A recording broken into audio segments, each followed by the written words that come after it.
Chapter 1183. Old Mrs. Shen wanted to say something but stopped herself. She shook her head and said, "It's such a pity for such a good girl. Her health has been poor since she was young.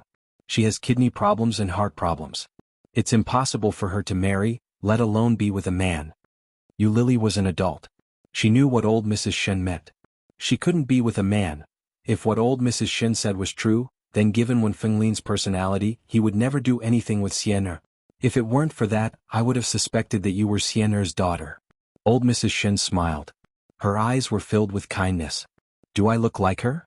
Old Mrs. Shen shook her head and said, "You don't look alike, but your charm is similar." As she spoke, she walked to Lily's side and said, "Especially this side of your face. You look very much like Xian'er, except that Xian'er is fairer than you. It's not your healthy skin tone but the pale kind of white." Lily could imagine what that must have been like. Old Mrs. Shen frowned as she looked Lily up and down. She rubbed her chin and muttered, "From the side, you look a little alike. But upon closer inspection, you look healthier and more delicate than Xian'er. You're more exquisite and your features aren't alike either." There was an indescribable feeling that people couldn't help but pull her towards Xian'er. It was a familiar feeling. They didn't look alike in any way, but the more they spent time together, the stronger the feeling became. Old Mrs. Shen gestured and shook her head. "No." Lily was amused by the old lady's expression. Looking at old Mrs. Shen, the feeling of familiarity in her heart grew stronger. How nice it would be if she was really my grandmother. With that thought in mind, Lily's expression softened a little. The afterglow of the setting sun shone from afar. The orange-red sunset reflected off the surface of the lake. The sunlight pierced through the clouds and bathed everyone's hair and body in an orange-red hue. It was beautiful and dazzling. Shenjilia stood not far behind and watched Lily in the distance. His lips curled into a smile and his gaze softened. Yi Qianshan squatted by the bridge and looked at Shenjilia's unwavering gaze. She pouted her lips, picked up a stone and threw it into the lake. "Let's go somewhere else to play, Grandma." Lily took old Mrs. Shen's hand. When she turned around, she met Shenjilia's gaze. But very quickly Shenjilia's gaze shifted away. It was as if he had inadvertently turned his head to look at her without leaving a trace. Lily didn't care. She took the old lady's hand and walked toward the exit. He didn't notice the strange look in Yi Qianshan's eyes behind him. After playing for a while, they ate something together and then returned to the hotel together. Lily and Yi Qianshan were both girls, so they booked a room for themselves. Old Mrs. Han and Shenjilia each had a room. Chapter 1184. Police Station. Boyfriend? My boyfriend is at the police station? What the hell? Where did my boyfriend come from? Why is he at the police station? Lily was confused and asked, "Mr. Policeman, are you mistaken? I don't have a boyfriend." "You don't have a boyfriend, but this gentleman said he was your boyfriend and gave us your phone number for us to call." The policeman's voice was a little loud and not very friendly. "Miss, no matter what you quarreled with, you shouldn't have left a blind man on the road. It's so dangerous." Fortunately, he knew to come to the police station for help.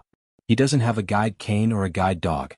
If he was hit by a car on the road, you'd be in deep trouble. "A blind man? Oming?" Lily couldn't believe it and asked, "Mr. Policeman, what's the name of the man who claimed to be my boyfriend?" "I think his surname is O." The policeman's voice was obviously a little farther away. "I'm talking to your girlfriend on the phone. What's your name?" After a while, the man on the other side of the phone said, "He said his name is O Ming." Lily had guessed many times and every guess was O Ming. But when she heard O Ming's name, Lily was still shocked. "O Ming? Is it really O Ming? Is it really O Ming?" Lily couldn't believe it and said, "Can you ask him to answer the phone?" "Just a moment." The man on the other side of the phone seemed to be communicating, but Lily had already sat up. At that moment, her heart was still full of disbelief. Taking advantage of this gap, Lily put the phone on speaker and then went to Baidu to check the number. As soon as the number was dialed, it immediately showed the address of the local police station as well as the phone number, the director and the person in charge. "Oh my God, it really is the police station." There was a rustling sound on the other side of the phone, and the policeman quickly came over and said, "The gentleman refused to answer the phone. Miss, you please come over. It's so late. Do you have to make a quarrel between lovers so big?" Lily was speechless.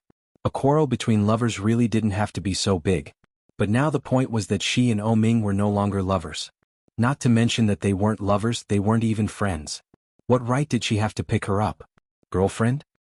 "I'm sorry, I do know him, but I'm not his girlfriend." You should ask someone else to pick him up. It's already past 10 o'clock in the evening. The person in charge here is ready to get off work because he has worked overtime for almost half an hour. He doesn't have any money with him now. I heard that in order to find you, he hasn't eaten for a whole day. He can't see and his hand is injured. He looks so pitiful. Lily was silent for a moment, then said, Mr. Policeman, can you do me a favor and take him to a hotel to stay? Chapter 1185. At that moment, Ming was sitting in front of a table. He was wearing a thin jacket with silk pajamas underneath. His hand was in a cast and hung around his neck. He was also wearing thin silk pajama pants. The dark purple satin glowed faintly under the fluorescent light. He looked very noble and one could tell at a glance that he was very expensive. However, he was only wearing a pair of ordinary cotton shoes. He looked a little down and out, a little ragged. What made her heart ache was Ming's eyes. They were supposed to be bright, but at that moment they were empty and unfocused. They were like the eyes of a rag doll. Without a soul, they were gray and dark. Lily's footsteps slowed down as she walked inside. Seeing Ming like that made her heart ache. She was clearly in front of him, but he couldn't see her. But why is he here? Shouldn't he be in Kingstown at this time? And shouldn't he be in the hospital at this time? What is going on? There were policemen chatting inside. When they saw Lily come in, one of them immediately lit up and shouted, Miss Yu, are you here to pick up Mr. O?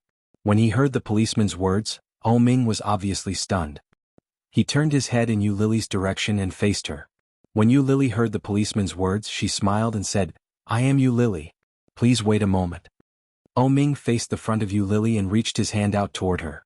When Lily saw his hand, she stopped in her tracks. Lily felt a sudden pain in her heart when she saw him reaching out to her so naturally. Ming was expressionless. He didn't say a word, but he easily affected her emotions. This guy is so disgusting. Soon Lily looked up and automatically ignored his hand. She pretended not to see it and looked at the policeman. When did he come? At 10 o'clock, I think. We saw him wandering on the road, so we brought him back, a policeman said. It's not that I want to criticize you young people, but how can you let a blind man wander around? Fortunately, nothing happened. If something happened, who could bear the responsibility? Yes, no one could bear the responsibility. However, such a responsibility should not be borne by her. Lily's gaze finally returned to Ming. She looked at his hand that was still extended toward her and asked, How did you get here? Ming didn't say anything. He reached out and grabbed Lily. Lily looked at him and took a step back easily. Then Ming jumped into the air. Shouldn't you be hospitalized at this time? Did the doctor agree to discharge you? Lily's tone was not very pleasant. She sounded very disgusted. Hearing Lily's tone, the surrounding police officers, who had thought that she would quickly take the man away, looked at each other. However, Ming still did not speak. His rosy lips were pursed into a thin line, and his eyes were empty as he looked ahead. Lily's tone became even worse. Chapter 1187. Hearing that, Lily subconsciously looked at Ming's hand that had been beaten by her. Sure enough, the back of Ming's hand was green and red. It was hanging by his side, and his eyes were empty as he stood silently. Lily's heart ached when she saw that. Did I hit him? What a sin. But she immediately realized her subconscious reaction, and her heart immediately suppressed that feeling. Damn it. He was asking for it. Why should I feel sorry for him? Why doesn't anyone feel sorry for me? Hey, it's so late and the weather is so cold. Don't be awkward. It's not easy for everyone. You quickly take her back and make it convenient for us, the police, okay? One of them said to Lily with a cold breath. Lily nodded. This coat is mine. One of the police officers pointed to Ming's cotton coat. It was very thin. Lily felt even more speechless. He simply signed the papers and reluctantly took the man away. Returning the jacket to the comrade, Lily looked at the dark purple satin pajamas that Ming was wearing. Her brows furrowed. Lily took off her long down jacket and draped it over him without another word. Unexpectedly, Ming reached out and finally said, I'm not cold. You can wear it yourself. Bullsh *T. Lily rolled her eyes at him and slapped his hand away. What nonsense are you talking to me for? *CK, I'm so unlucky to have met you. What he said. The lips of the police officers behind her twitched and they were speechless. Lily helped Ming put his shirt on. She let one of his hands go through the sleeves and covered him with the other. Then she carefully zipped up his shirt and put his hat on. Ming was much taller than Lily. Originally, Yu Lily was wearing a long down jacket that almost reached her ankles, but Oming only wore it to his knees. But this kind of equipment was enough to keep him warm. After checking to make sure it was airtight and warm, Yu Lily took his hand and walked out. The police officers behind her watched and shook their heads. They sighed and said, "Women are not to be trifled with. My girlfriend is even more difficult to deal with. This brat is really something. If my girlfriend treated me like this, I would have quit long ago. I can't see, can I? How can I not lower my head when I'm under the eaves?" That's true. It's not easy for a blind man to find a girlfriend. How could he not think about her? All right, it's time to get off work. We can finally leave. As soon as she stepped out of the police station, Yu Lily felt the cold wind blowing and shivered. Yu Lily was only wearing a long sweater and a thin pair of leggings. In such a cold and windy night, this kind of equipment looked particularly thin. Shivering from the cold, Yu Lily felt that this man was extremely hateful.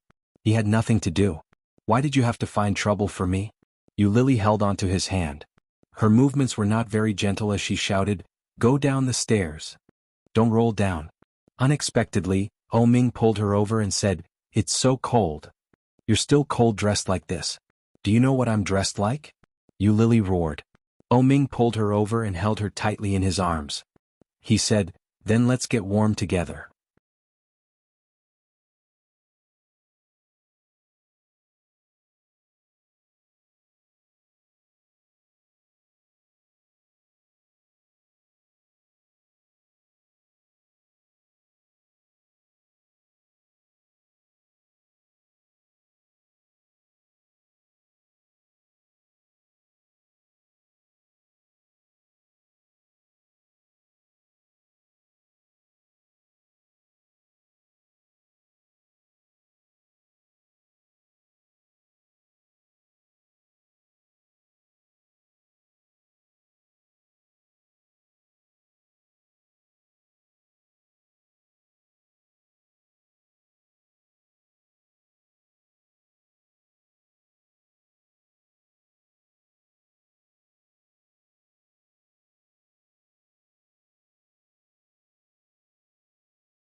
Chapter 1188. At that moment, Yu Lily was touched by his warm embrace. Her heart fluttered slightly. The familiar embrace, the familiar smell, and the familiar person. But it can't be like this. Yu Lily was annoyed, pushed his hand away and shouted, "Are you King sick? Who do you think you are? Why are you hugging me? Disgusting." With that she pushed Oming away. Oming's eyes were darker and the street lights were reflected in his eyes. They were still empty and unfocused. Yu Lily inadvertently turned her head and saw the man's loneliness at a glance. Pursing her lips, Yu Lily stuffed his clothes back, pulled his sleeve and shouted, "Follow me down the stairs." Her tone was very bad, very bad. Even Yu Lily herself felt that she was a little too fierce. However, a pair of eyes were staring at his feet, pulling him down step by step. Oming slowly followed her down the stairs. Just after he went down the stairs, he opened his clothes again and pulled her over. It's so cold. Lily had long been shivering from the cold. Suddenly falling into a warm place, she felt comfortable. But clearly feeling the temperature of the man behind her, Lily felt a little uncomfortable. What does this mean? Didn't we break up? What does he mean by hugging me like this? But the weather is too cold, so it will be much more comfortable. Forget it, I can't freeze myself, otherwise the loss will outweigh the gain. Lily muttered in her heart, took the blind man to the side of the road and stopped a taxi. Now that Ming and Lily were in such an awkward relationship, it was certainly impossible to take this guy back to the hotel where she was staying. When she got in the car, she asked, "Did you bring your ID card?" Lily originally did not have any hope. After all, this guy not only had no money, but also no mobile phone or wallet. How could he bring his ID card? Unexpectedly, Ming really took out a white card. Resident ID card. Lily took the ID card closer to look, and it turned out to be Ming's ID card. Seeing this ID card, Lily was even more suspicious and asked, "What are you doing here?" Ming did not speak, but slowly unbuttoned his clothes, trying to take them off. Lily saw this, pressed his hand and asked fiercely, "What do you want to do?" "Take them off." One word, concise and comprehensive. However, the driver who was driving turned around and looked at them with a strange look. "Where? You idiot." Lily roughly helped him straighten his clothes and turned to the driver. "Let's go to a nearby hotel." The driver took a look and asked, "What kind of place are we going to?" "There are many hotels nearby." "Go to a better one for 5 stars. Lily's heart was bleeding. This type of hotel was extremely expensive. But Ming, this bastard, could he get used to staying in ordinary hotels? But after saying that, Lily suddenly felt that something was wrong. Why did she have to think for him? She must be crazy. She then said, "Let's go to a normal hotel." The driver nodded and stopped at a traffic light. It looked very magnificent. Sure enough, Lily saw the big signboard at a glance. Sheraton Resort Hotel, F***, a 5-star hotel.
Chapter 1189.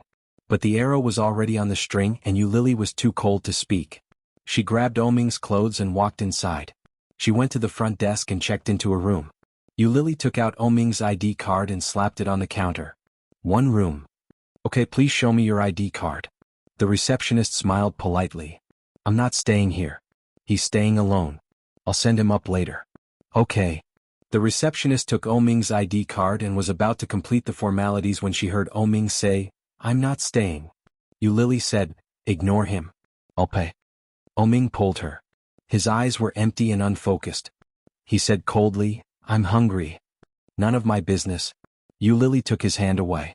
After Oming let go, he grabbed her again and said, my last meal was yesterday at noon. In other words, he hadn't eaten anything since yesterday's dinner and the whole day. Even a man of iron wouldn't be able to bear such hunger. Moreover, Oming's stomach wasn't good. No wonder he had lost so much weight. His mental state didn't seem very good. Yu Lily felt sorry for him, but she scolded him fiercely, can't you King behave when you're blind? Can't you just be a quiet blind man and be obedient? You're crazy. Oming didn't say anything. He tightened his grip on Yu Lily's hand. The heat from his palm seemed to penetrate deep into her soul. Yu Lily pushed his hand away and asked the receptionist, do you have food and beverages in your hotel? Yes, our kitchen provides 24-hour food and beverage service. That's good. Ask him what he wants to eat later. Give him a single room. He's staying alone. Okay. Wait a moment. I can't stay. Oming pulled her hard and shouted at the receptionist, give me back my ID card. Is it your turn to speak? Yu Lily gave him a shove. I'll call your mother to pick you up later. You better behave yourself. Oming seemed to be throwing a tantrum. He pulled her hard and said, I can't stay. Don't call me that. I don't want my ID card anymore. Let's go. You're crazy. Yu Lily was furious. She pushed his hand away and shouted, I think you are not only blind but also have a problem with your brain. I'm paying for you to stay in a 5-star hotel, and you're still acting like this? You should just stay here and calm down. I won't accompany you anymore. With that, she flung Oming's hand away. However, although it was only a single hand, its strength was shockingly great. Yu Lily tried several times but she couldn't let go of his hand. She shouted helplessly, let go. Oming pursed his lips and didn't say anything.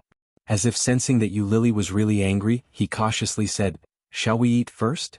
Yu Lily closed her eyes and gritted her teeth in anger. Oming didn't seem to notice her anger and added, I want to eat hot pot. Hot pot? In this kind of cold weather, eating hot pot was the best. Yu Lily was tempted by his words, but then she became suspicious. I thought you didn't like hot pot? Now I do, Oming said calmly. Yu Lily glared at him and said, then let's get a room first. After eating we can come and stay.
Chapter 1190.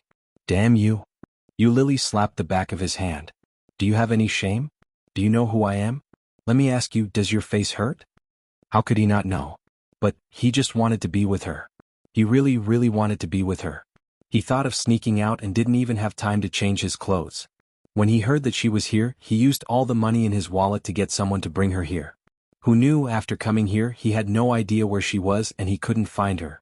He could only stay at the police station and let the police help him. Hearing what she said, Ming shut his mouth. He grabbed her hand and said, "Let's eat first. I'm starving."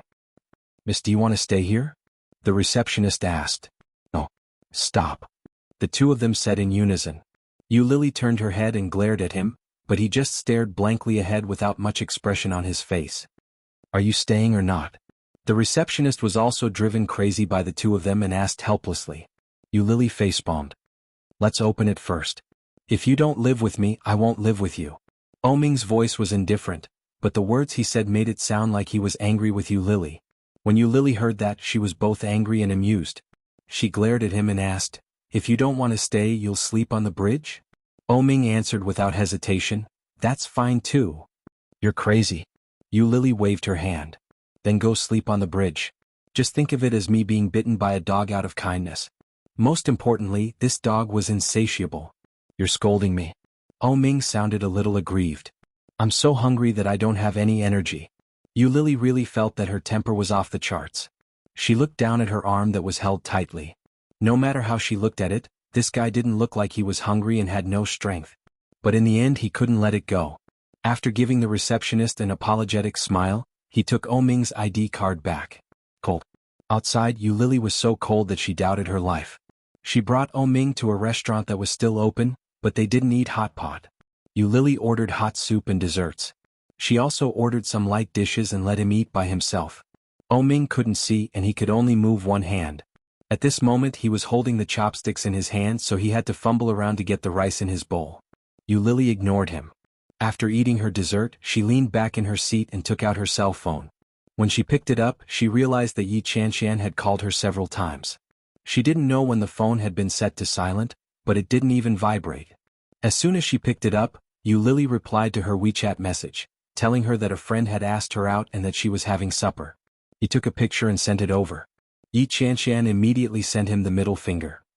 After drinking a bowl of soup and eating a few mouthfuls of rice, Ming put down his chopsticks. Lily was playing with her phone, but when he put down his chopsticks she immediately noticed. He glanced at her and asked casually, "Are you full?" Ming's expression was the same as usual as he said, "Plain rice, tasteless. There's food in front of you." They were all Ming's favorite dishes, and they were all exquisitely prepared. Ming's eyes were unfocused. He looked ahead and said calmly, "I can't see it."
Chapter 1191.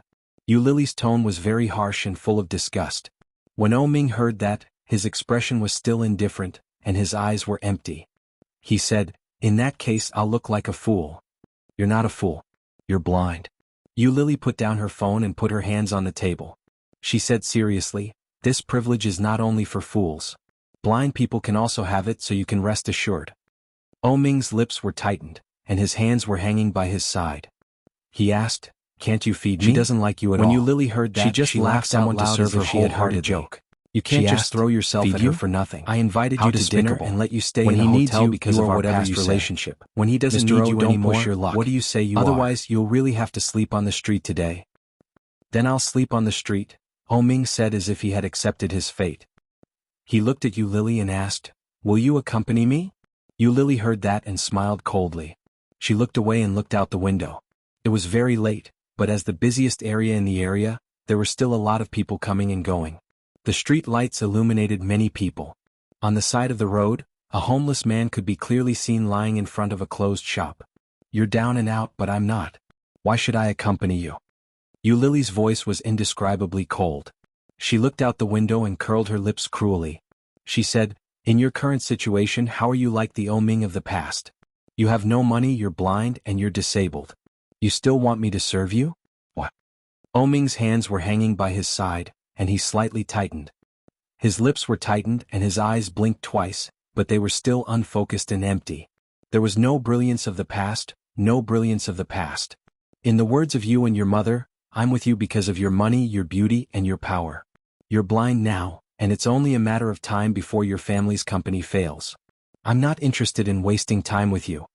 Yu Lily's eyes gradually turned red as she said that. "That's right." Lowering her head slightly, Yu Lily picked up the teacup and drank 2 mouthfuls. However, when the water entered his throat, it was as if his eyes were being burned. Yu Lily's eyes began to burn uncontrollably, and tears welled up in her eyes silently. O Ming narrowed his eyes slightly and said with certainty, "You're not that kind of person." "I am," Yu Lily replied without hesitation. She snorted coldly and ran her fingers through the stray strands of hair on her cheek. Her voice was arrogant and full of pride as she said, "I've been one for a long time. You've already seen through me, haven't you?" His voice was calm and composed, but the watery light couldn't help but spread out. Yu Lily wiped her eyes and laughed at herself. Fortunately, O Ming couldn't see it. Otherwise it would be awkward. She was the one who dumped him, so why was she the one crying?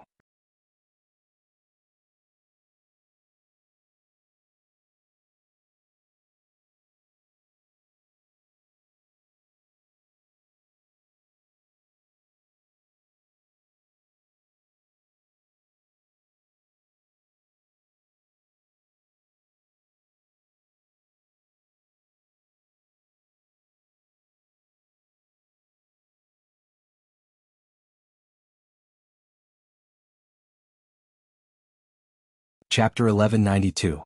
However, O Ming sat in his seat and didn't move. Yu Lily stood opposite him and looked down at him. The man in front of her was wearing a long down jacket that didn't suit him. One of his hands was hung around his neck, and his Yu lips Lily were glared at tightly him and pursed. said fiercely, He looked "Eat serious. until you die." At that moment, Although he that was seemed what to she have heard said, Yu she Lily's still words, asked the waiter and to his bring an face ice became cream even over. more tense. After paying the "I'm bill, hungry," O Ming couldn't hold hold the the ice cream cream because face, his hands were then injured. eat. Yu Therefore, Lily the sat heavy down and looked at the man in front of her. fell on Yu Lily's She had no hands. intention of going up to feed him. "I'll wait for you for 10 minutes. Are you in a hurry?" "Yes," Yu Lily said with her eyes wide open. "Then I won't eat. Let's go." O Ming stood up and groped his way out of his seat. When Yu Lily saw that, she was shocked and quickly asked, "Aren't you still hungry? Aren't you in a hurry?" O Ming asked. "I'm in a hurry and you eat your meal. That's not a conflict, right?" When O Ming heard that, he calmly said, "You don't have time to feed me. I can't eat by myself." Yu Lily was speechless. He's actually so self-righteous. Should I be the one to feed him? She should be the one to owe him? Yu Lily laughed angrily. "O Ming, how can you be so shameless?" When O Ming heard that, he didn't continue the conversation and said, "Let's go." When Yu Lily heard that, she looked at the exquisite dishes on the table and said regretfully, "There are so many dishes, and you haven't even touched a single chopstick. What a waste." O Ming stopped in his tracks and turned his head to look at Yu Lily's face. The eyes of the man in front of her were empty and without focus. There was no light in them. Inexplicably, when Lily met his eyes, she felt a little guilty. She knew that he couldn't see, but she felt as if she had been seen through. Annoyed, Lily sat down and picked up her chopsticks. She picked up some food and put it in her bowl. As she ate, she mumbled, "Damn *****. I ordered so much food for nothing." Lily buried herself in the work. In a place where she couldn't see, Ming's lips quietly raised, but it was fleeting, leaving no trace. Ming fumbled around and sat down again. He sat quietly. When Lily saw this, she was even more furious with this guy. She stepped forward and roughly grabbed his hand, stuffing a spoon into his palm. Then she put some food into his bowl with her chopsticks and said, "Eat it yourself." Ming put the spoon aside, spread out his palm and said calmly, "I want chopsticks." Lily gritted her teeth. She picked up the chopsticks and shoved them into his hand. Ming slowly ate the food in his bowl. His movements were slow, but his chopsticks never missed. He ate for more than 10 minutes. Lily continued to put food in his bowl several times before Ming slowly stopped. Seeing that he was almost done, Lily called for the bill. As soon as she said that, Ming said, "I want to eat ice cream." He added, "chocolate flavored."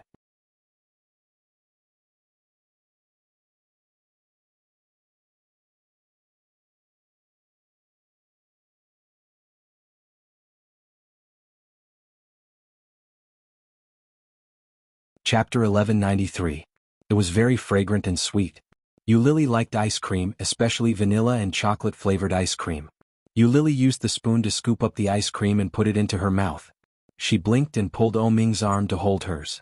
Then they walked out. Ming's footsteps staggered, but he quickly steadied himself and followed Lily out. As soon as they got out, the freezing cold feeling came back again. Lily held the ice cream in her hand. As she ate it, she shivered and gasped for air. Ming seemed to sense something. He tightened his grip on Lily's arm and asked, "Where's my ice cream? Why are you eating ice cream in such cold weather? I'll throw it away if my hand freezes." Lily lied through her teeth as she walked out. Anyway, he couldn't see and he wasn't the one paying. Lily didn't feel guilty at all for lying to a blind man. However, Lily didn't notice that the moment she said that, Ming's eyes flashed with a smile. "Liar. It's true." Lily restrained herself a little and put her hand down. "Why are you eating ice cream in such cold weather? You didn't take it with you. You deserve to be thrown away." "Liar." Ming repeated this sentence and reached out to touch Lily's hand. Lily quickly put the spoon in the ice cream bowl and let him touch her hand. At that moment, Lily didn't feel guilty at all. She said impatiently, "I said I didn't.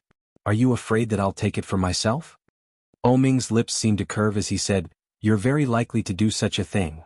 I'm not that kind of person." "You are." Lily glared at him and pushed him. "Do you mean that I'm lying to a blind man? Am I such a heartless person?" With that, she subconsciously hid the ice cream behind her back. "It's up to you whether you believe me or not. Let go." Ming's lips curved, but then he returned to his original state. With some regret, he said, "I haven't tried eating ice cream after a meal. That was Lily's old habit. She had gradually changed it." Hearing Ming's words, Lily suddenly felt guilty. But so what? The blind man needed someone to serve him. Did he want her to feed him ice cream? Dream on. In her heart, Lily scooped a bigger mouthful of ice cream and stuffed it into her mouth. When she turned around and saw Ming's regretful and aggrieved expression, she felt even more pleased. "Serves you right." Lily brought the blind man back to the five-star hotel. She took out his identity card and gave it to the receptionist. "A single room. I said if you don't live with me, I won't live with you." Ming repeated what he had said countless times. "I can't see anything by myself.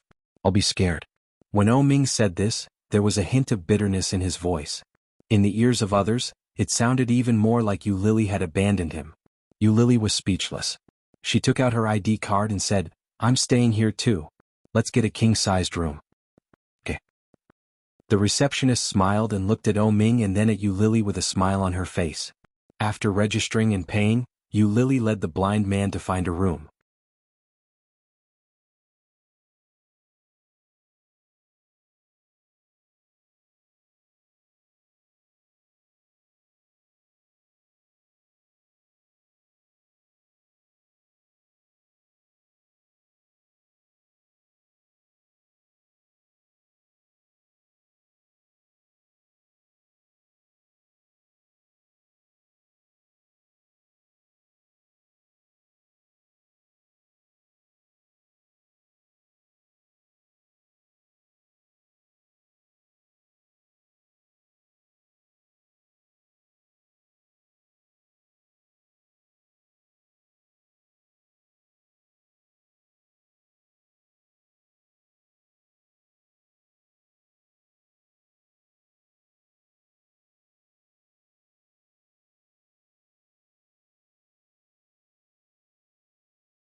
Chapter 1194. Yu Lily glanced sideways at his tightly clenched fists and her eyes darkened. She turned her head away and looked straight ahead. The phone vibrated slightly, with a bit of punishment, and Yu Lily picked it up. Hot breaths intertwined with each other, and the temperature of the space between their bodies climbed inch by inch. So late at night? Yu Lily was even more furious, and her sense of humiliation was rising and looked at the line of words. What did he take me for? She knew it was Yi Chan who had told him. After thinking about it, Yu Lily replied, "No, I'll go back later." Shinjilia replied quickly, "It's so late. It's not safe for you to be alone. I'll pick you up." "Where are you?" Yu Lily frowned and replied with a bitter face, "It's really not necessary. I'll go back later. I'll tell you when I get there. It won't take long." Ming's arms slightly tightened and his voice was a little low as he asked, "Not yet? Is it that far?" Only then did Yu Lily raise her head, look around, and find that they had arrived. She took out the key card and opened the door. After pulling Ming in, the phone rang again. "Shinjilia, well, you have to be careful when you're alone. Try to go to a crowded place." Yu Lily's heart warmed, and her face unconsciously softened. She sent an emoji that said, "Brother, what time is it? How can there be a crowded place?" Shinjilia, that's not good. I must go and bring you back. Where are you?" Yu Lily sent another emoji that said she didn't look and then didn't reply. Ming stood behind her the whole time. He didn't move nor did he speak. Yu Lily glanced at him and pulled him to the bed. She let his hand touch the edge of the bed and said, "This is the bed." Then she took him to the bathroom and counted the steps. 1 step, 2 steps, 3 steps for steps. 10 steps, this is the bathroom. "Yeah," Ming responded faintly and said, "I want to go to the bathroom." "Go ahead." Yu Lily opened the door to the bathroom for him and pushed him in. "Take care of it yourself." However, just as Yu Lily was about to shake his hand off and leave, she was pulled back by his large palm. He asked, "You're not going to help me? Please, do you need help to go to the bathroom? Don't you know how to take off your own pants?" Yu Lily rolled her eyes at him and flung his hand away. But before she could shake him off, he yanked her forcefully and pressed her against the bathroom door. He held her palm with one hand and placed it in front of her chest. His body weight firmly pressed her down. Yu Lily was shocked. Caught off guard, Ming's knee was already in between her legs. His face was less than 2 centimeters away from hers. Such a sudden scene made Yu Lily inexplicably feel suffocated. Subconsciously she wanted to push him away. Yu Lily frowned and was about to yell at him. Suddenly he lowered his head and sealed her lips. Without any explanation he went straight into her mouth. His movements were domineering and wild, with some inexplicable fierceness.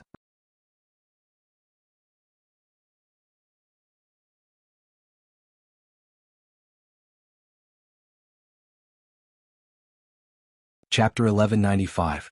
No, maybe he's not even as good as a whore. Even if he's a whore, he should have dignity and integrity. A woman like me might just be a plaything in his heart. When he was happy, he would give her some sweets, coax her to say that he would marry her, and tell her that he would love her deeply. When he was unhappy, he would immediately show his true colors. Just like his mother, he guarded his own land for fear that others would covet it. As long as she got a little closer, they would be like hedgehogs hurting people who tried to invade. Such a man who could afford to have him. His kiss was getting deeper and deeper. Heavily and deeply. In the past, Yu Lily would have given him a happy reaction. But now Yu Lily's heart was only left with pain. As the kiss deepened, the pain became more and more hysterical. Her remaining hand pressed against his stomach. Yu Lily pushed him away and her breathing became more and more heavy. Ming released her lips but his hand didn't move. He sighed and said, "The taste of ice cream." Yu Lily's eyes were even more hot. She pushed him away, raised her hand and slapped his face hard. But at the moment when it was about to fall, Yu Lily stopped her hand in midair. In front of her, Ming's eyes were empty and unfocused. He just looked forward as if he knew nothing about what was happening. Her hand was suspended in midair, but in the end it didn't fall. Yu Lily bit her lip, sneered and pushed him away. She said sarcastically, "Since you are so hungry, why don't I help you find a special service?" When Ming heard that, his face darkened. He reached out with one hand to pull her, but Yu Lily avoided it. Yu Lily glanced at his hand and sneered. "Do your parents know that you can still be so evil when you are blind?" Then she turned and walked straight to the door. But before she had time to open the door, she heard rapid footsteps behind her. Ming seemed to want to grab her hand, but he miscalculated. As a result, he grabbed the sweater behind her with one hand. But it was such a grab that Ming's mood obviously calmed down and he shouted, You Lily. With her back to him, Yu Lily looked at him coldly and stopped to pull his hand away. However, Ming's grip became tighter and tighter. He tugged at her clothes and walked toward her. Yu Lily straightened her back and pretended to be calm as she turned to look at the man behind her. There was no light in his eyes, nor was there any trace of his usual pride. Ming was like a child who was dependent on an adult. Ming grabbed her sweater and begged helplessly, "Don't go." Yu Lily's heart shook. It was like a giant metal bell in the wind and Rain was suddenly struck by lightning. The big bell suddenly made a huge noise, causing her heart to feel numb and sore. Unable to maintain the expression on her face, Yu Lily's eyes became dry and tears began to flow. But then Yu Lily immediately reacted. He wiped his eyes with his hand and tried to sound normal. His voice was cold as he said, "Mr. O, I only have one piece of clothing. Please leave one for me. It's very cold outside." But Ming didn't let go. He begged, "Then stay, don't go."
Chapter 1196.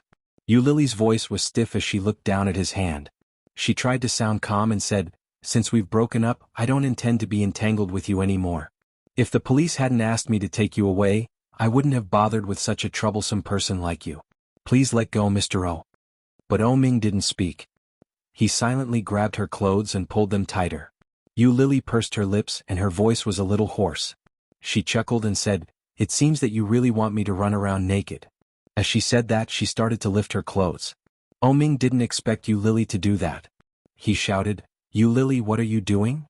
Yu Lily ignored him. She lifted her clothes and quickly took them off. The cold air suddenly hit her and she was so cold that she couldn't breathe.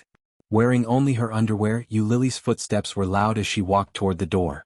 Ming couldn't stand it anymore. He held her sweater tighter and tighter. He gritted his teeth and shouted, "Wait a minute." Yu Lily stopped and turned to look at him. She only had a bra on her upper body and thin black pencil pants on her lower body. What was the difference between going out like this and running naked? Ming gritted his teeth and threw the sweater in front of him. "You can go." Then he seemed to remember something and reached for the zipper of the jacket. "And this, I'll give it back to you." Ming took off his jacket and tossed it in front of him. Then he turned around and carefully felt his way toward the bed. Seeing Ming like that, Yu Lily took a deep breath. Looking at his back, she finally picked up the sweater, put it on, and walked out. The door closed with a soft creak. Ming sat on the bed and his eyes were red and blank. As Lily walked out, she searched for her contacts on her phone. She found Xiao Ziqing's number and dialed it. Sure enough, it couldn't be reached. Even Ming's cell phone had blocked her cell phone number, let alone her own cell phone. The extent to which Xiao Ziqing disliked her was deeper than Lily had imagined. Lily smiled bitterly and went out to find a public phone to call Xiao Ziqing. It was past midnight, but when the call was made, the other side was not asleep yet. She sounded very energetic, but Xiao Ziqing sounded a little tired. "Hello, how are you?" "Hello, Mrs. O." Xiao Ziqing was clearly taken aback when she heard the voice. "I'm Lily." Lily knew that she definitely knew who she was, so she quickly cut to the chase and said, "I'm currently in XX City in Fujian Province. Your son ran around here today and was taken to the police station. I later brought him out and settled him in a hotel." After telling him the name of the hotel and the room number, Lily cut to the chase and said, "You don't have to thank me too much. Take him away quickly. In the future, please keep your son in check and don't let him pester me again." Xiao Ziqing held the phone in her hand. She was so emotional that tears finally rolled down her cheeks. She shouted, "What do you mean by this? My son was doing fine at home. Why did he suddenly run off to Fujian? You must have brought him there, right?"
Chapter 1197. The condescension and disdain in her words were so obvious that it was shocking. This woman. How dare she throw a tantrum at me? Who gave her the guts? Who gave her the ability? Xiao Ziqing was annoyed. Just as she was about to say something, Lily had already hung up. Xiao Ziqing stomped her foot in anger. This was the only woman in her life who had dared to point at her and scold her. But at least she had found her son. Xiao Ziqing called her husband excitedly. In her heart, she had cursed Lily 1,000 times. Unexpectedly, Huijin didn't have much of a reaction. He said, "I got it. I've already sent someone to bring him back. Don't worry. Go to sleep." Xiao Ziqing panicked and yelled, "How can I fall asleep before our son is back?" "It's fine. I've already sent Laowen. Don't you trust him?" Xiao Ziqing was speechless. She didn't give up and asked, "Do you know who told me about our son?" "Oh, it was that woman. Lily." Qiao Ziqing gritted her teeth. That woman tricked our son to such a faraway place. What is she up to? When Huajin heard that, he felt helpless. He sighed and said, Xiao Qiao, you've wronged that girl. She can't even get through to our son's phone. How could she have tricked him to go there? Furthermore, you know Xiao's character. If he wasn't willing, who would have been able to force him to do it? Qiao Ziqing gritted her teeth. He was right, but she was still displeased. She asked, Why are you speaking up for her? Xiao Qiao. When did you become so unreasonable? Xiao has grown up. As his parents, we can't interfere too much with his choices. You should just leave him be. When Qiao Ziqing heard that, she felt wronged. She retorted angrily, How can you say that about me? Are you still my husband? With that, she hung up the phone in a huff and called Wen Fenglin. Wen Fenglin seemed to be busy. It took him a long time to answer the call. When he answered, Qiao Ziqing couldn't wait to ask, Lao Wen, did you go to fetch my son? When Wen Fenglin heard that, he chuckled. How did you know? Did Lao tell you? These words were tantamount to tacit approval. Qiao Ziqing sighed a breath of relief and said, Yes, who else could it be other than old O? Since you've gone, I'm relieved. You must bring Lil O back. Yes, I'll definitely complete the task, Wen Fenglin replied with a smile and quickly hung up. However, after hanging up the phone, he stretched his back and lay on the bed. When Lily returned to the hotel, it was almost 1:30. The room was dark, and Yi Qianqian was fast asleep. Lily carefully locked the door, found some clothes, and after taking a shower, she carefully crawled into bed. Where did you go to fool around? Why are you back so late? Lily hadn't expected Yi Qianqian to suddenly speak. She was shocked. He kicked Yi Qianqian and rebuked her, Don't you know that you can scare someone to death? Yi Qianqian pouted and flipped over. So, where did you go? I went to eat with a friend. I just finished eating. I sent him back first before coming back. Male or female?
Chapter 1198. It was a silent night. Lily didn't wake up until 9 o'clock. When she turned over, she found that Yi Chanshan was nowhere to be found. He picked up his phone and opened WeChat. He immediately saw the message that Yi Chanshan had left for him. "Sisai, we're eating at the restaurant downstairs. Come down when you wake up." It was sent 5 minutes ago. Looking at the message, Yu Lily subconsciously thought of Ming. Ming didn't seem to have any money on him. Apart from the hotel, she didn't seem to have left him anything. He didn't even have clothes. Then Yu Lily remembered that she had already called his mother yesterday. By now she had probably been picked up. Yu Lily got up and yawned, feeling a little funny. Worrying about nothing. After washing up, they went downstairs. After Yu Lily found them, they had breakfast together, and then she led them to the surrounding scenic spots. In the morning they went to a beach. The fishy and salty sea breeze blew over, causing them to shiver from the cold. Fortunately, they were fully prepared today and their bodies were all wrapped up tightly. Yu Lily and Yi Chanshan took off their shoes and walked to the beach. Looking at the ebb and flow of the tide, Yu Lily wanted to go down, but she was afraid that it would be too cold. In the end, Yi Chanshan dragged him into the water and stepped on him. The cold made him feel good. Yu Lily felt so stimulated that her bladder was about to explode, and her whole body trembled. Old Mrs. Shen looked into the distance and shouted, "Lily, the water is too cold. Don't go in. It's not good for your health." Yu Lily's heart warmed. She smiled brightly and waved at old Mrs. Shen. "It's all right. It's not that cold. Come on, it's time to eat." Old Mrs. Shen took out a huge backpack. "Come on, let's have a picnic." Although the old lady was not young, she often had the temperament of a child. In the morning, when I heard that there was going to be a picnic, I was so excited that I almost jumped up. When Yu Lily saw this, she quickly pulled Yi Chanshan onto the shore, wiped her feet, put on her shoes and ran over. As soon as she sat down, Yu Lily's phone rang. The caller was from the city, and the number was from a landline. Yu Lily took a look and seemed to have guessed something, but she wasn't so sure. After all, Ming's mother should have taken him home by now, right? Yu Lily hesitated before picking up the phone. "Hello. Hello, may I ask if you're Miss Yu?" It was a very professional female voice. Yu Lily replied, "I am." "Wait a moment." Then there was a commotion on the other side, followed by a man's voice. Without a doubt, it was that person. Yu Lily frowned and looked around. She stood up and walked a little further away. Her tone wasn't very pleasant as she asked, "What do you want?" The man on the other end of the line didn't seem to notice Yu Lily's impatience and said calmly, "I'm hungry and I don't have money to eat." "What does it have to do with me? You're the one who brought me here. Of course it's none of your business. You registered your ID card yesterday. I can sue you for abandoning a disabled person." Ming was confident and didn't look like he was begging for help at all. Abandoning a disabled person? Yu Lily's lips twitched. It was obvious that she couldn't accept this sentence. "Then go ahead and sue me. Anyway, I called your mother and let your mother pay for you."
Chapter 1199.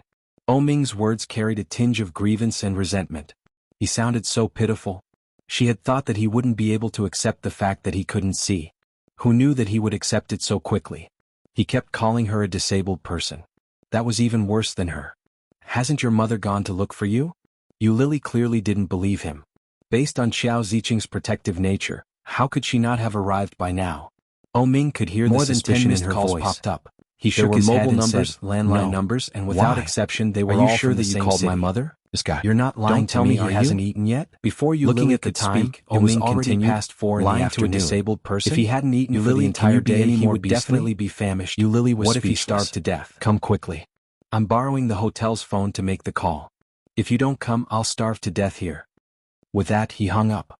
Dixon. He hung up. Lily suddenly felt a surge of anger. She was so angry that she laughed. What right does this guy have to order me around? He was the one who chased me away, and he was also the one who pestered me. What right does he have? If I starve to death, I'll starve to death. It's as if I've never been hungry before. Since we've already broken up, why can't he be more straightforward? He's done it once, twice, and now he's sticking to me again. Even I feel cheap. I've already informed his mother. Whether he lives or dies, I don't care. Lily's eyes darkened. She turned her phone off and returned to her friends' group to continue her picnic. Shenjulia saw her obviously angry expression and handed her a box of biscuits. As he ate, he asked, "Who is it?" "Nothing." Lily picked up a biscuit and took a bite. She felt a little strange. As she sipped her drink, she asked, "Could it be the friend who called you out last night? What kind of friend is this? Why are you so angry?" It was just a casual question, but the moment it left her mouth, Lily's expression darkened even more. When Yi Chanshan saw the expression on Lily's face, she immediately shut up and said, "Pretend I never said anything." "No." Lily bit the biscuit and took a drink from behind her. When old Mrs. Shun saw that Lily was clearly in a bad mood, she quickly changed the topic and started discussing where they were going to visit that afternoon. After the 4 of them finished their picnic, they packed up their things and took a car to another famous scenic spot. During that time, Lily didn't turn on her computer even once. However, everyone could see that Lily was absent-minded the whole afternoon. Shenjulia thought that she was in a bad mood, so he led the women to a dessert shop. I heard that when a woman is in a bad mood, she'll feel much better after eating desserts. Shenjulia handed the menu to Lily and asked with a smile, "How about ice cream?" However, when Lily heard those words, she felt even more uncomfortable. He picked up the phone and turned it on.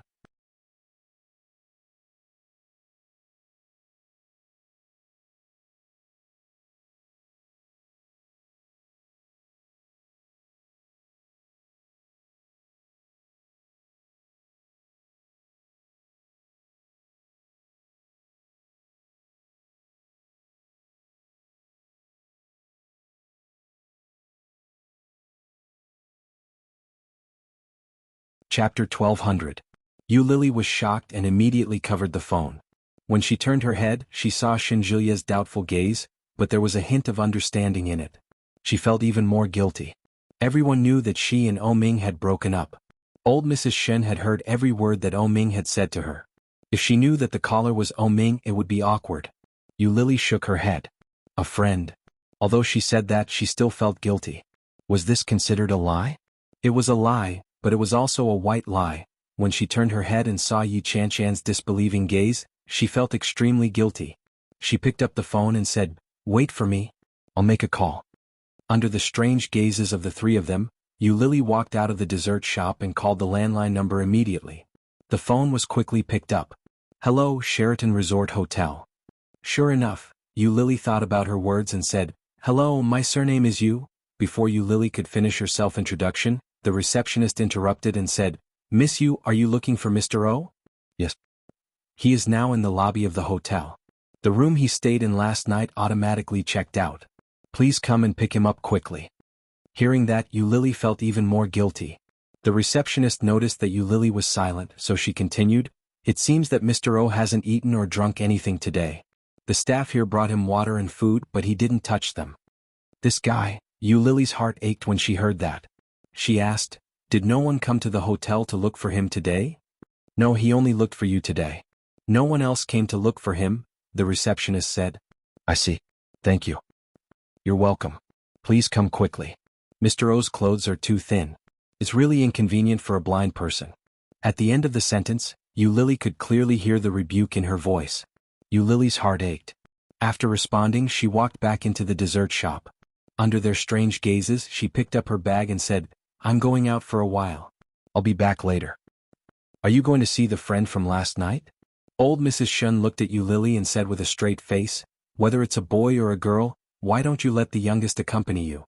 After old Mrs. Shun finished speaking, Shinjilia stood up as if it was his duty to do so. "That's right. I'll go with you. I'm not familiar with this place, so it'll be more convenient to have a man with me." Yu Lily knew that they were concerned about her, but the place she was going and the people she was going to meet made her feel awkward. How could she let Shinjilia follow her? Yu Lily bit the bullet and shook her head. She smiled awkwardly and said, "There's no need. I'll be back in a moment. You guys go ahead and eat first." With that, Yu Lily walked away quickly. Old Mrs. Shun looked at Yu Lily's anxious footsteps, and her doubts deepened. Shinjilia stood up and said, "I'd better go take a look. You guys can order something to eat." Yi Chanchan's eyes widened. "Stalking? That's not a good idea, is it?"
Chapter 1201.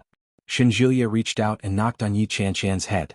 Then he picked up the coat on the chair and said, "I'm going. You wait here." With that, he followed behind Yu Lily. How could he didn't notice that Shinjilia was following her? After taking a taxi, she went to the hotel where Oh Ming was. When she arrived at the hotel, it was almost 5:30. As soon as Yu Lily entered, she saw Oh Ming in the reception area of the left lobby. At that moment, Oh Ming was wearing only the thin purple silk pajamas that he had worn the day before. At that moment, he was sitting on the sofa with a man sitting next to him. There was a radio on the table and it was playing opera in a low volume. When Yu Lily saw him, her heart, which had been worried for a long time, suddenly relaxed. Walking quickly toward that place, Yu Lily's anger was getting bigger and bigger. Her footsteps became heavier and heavier. Facing the man in front of her who had no focus in his eyes, she was angry that he didn't live up to her expectations. In a huff, Yu Lily took off her down jacket and threw it at Oh Ming's face. When the man next to her saw this scene, he looked at Yu Lily with a smile and asked, "Miss, "Are you the young man's girlfriend?" "Yes." Yu Lily didn't answer, but Ming spoke first. The man stood up and patted his thigh. After picking up the radio, he said with a sigh, "Then I'm leaving too. My wife is still waiting for me." "Thank you." Ming thanked him sincerely. When Yu Lily saw this, she smiled at the man and said, "Thank you. I'm sorry for the trouble." The man waved his hand and said, "What can't a young couple talk about? Your man's eyesight is bad. You went too far by throwing him into the hotel. You can't do this again in the future." Yu Lily was embarrassed and quickly explained, "He is not my man." But as she spoke, she saw Shinjilia walking toward her not far behind the man. Even if Yu Lily had 10 brains, she would never have thought that Shinjilia would follow her. Looking at Shinjilia's steady steps, Yu Lily's face suddenly became hot. Yu Lily could imagine the look on her face as the temperature hit her. When Shinjilia saw Yu Lily's face suddenly turn red, he found it a little funny. At the same time, he looked at her meaningfully and asked, "Why didn't you wait for me?" Yu Lily felt even more embarrassed.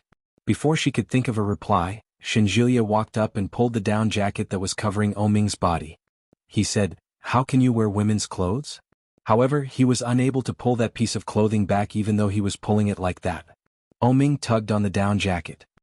His eyes were a little hollow as he looked forward, but his face was indescribably gloomy. He asked, "Why are you here? Why can't I be here?" Shinjilia's eyes turned cold and he forcefully pulled the clothes over to him. Ming didn't have much strength, especially after starving for so long.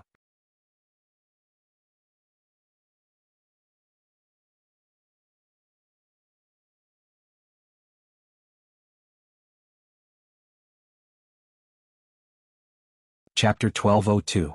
However, Ming didn't take it. She smiled with a wave of his hand. Even so, you can't fell onto the sofa beside him. If you eat too much, your stomach won't be able to handle it. Give me the jacket. Shinjilia smiled his head. He laughed and asked, "I'll do as you say." "Ming, can you see me?" However, there were bound to be people who were happy and people who were worried. And waved them in front of him. Hearing their ambiguous words, "Are you really blind?" Ming clenched his teeth. Although Shinjilia was straightened his back and tensed up, Yu Lily's heart suddenly felt very uncomfortable. She reached out and pulled Shinjilia back. In a low voice she said, "Enough. Ming can't see now. Don't bully him." When Shinjilia heard that, his eyes became even colder. But then, as if he had no choice, he went forward to pick up the down jacket and put it on Ming. However, Ming's face became even darker. He pushed Shinjilia away and coldly said, "Don't touch me." Shinjilia took a step back and looked at Yu Lily helplessly. He shrugged and said, "I didn't bully him. Now the blind man is bullying me. I'm not the one bullying the blind man."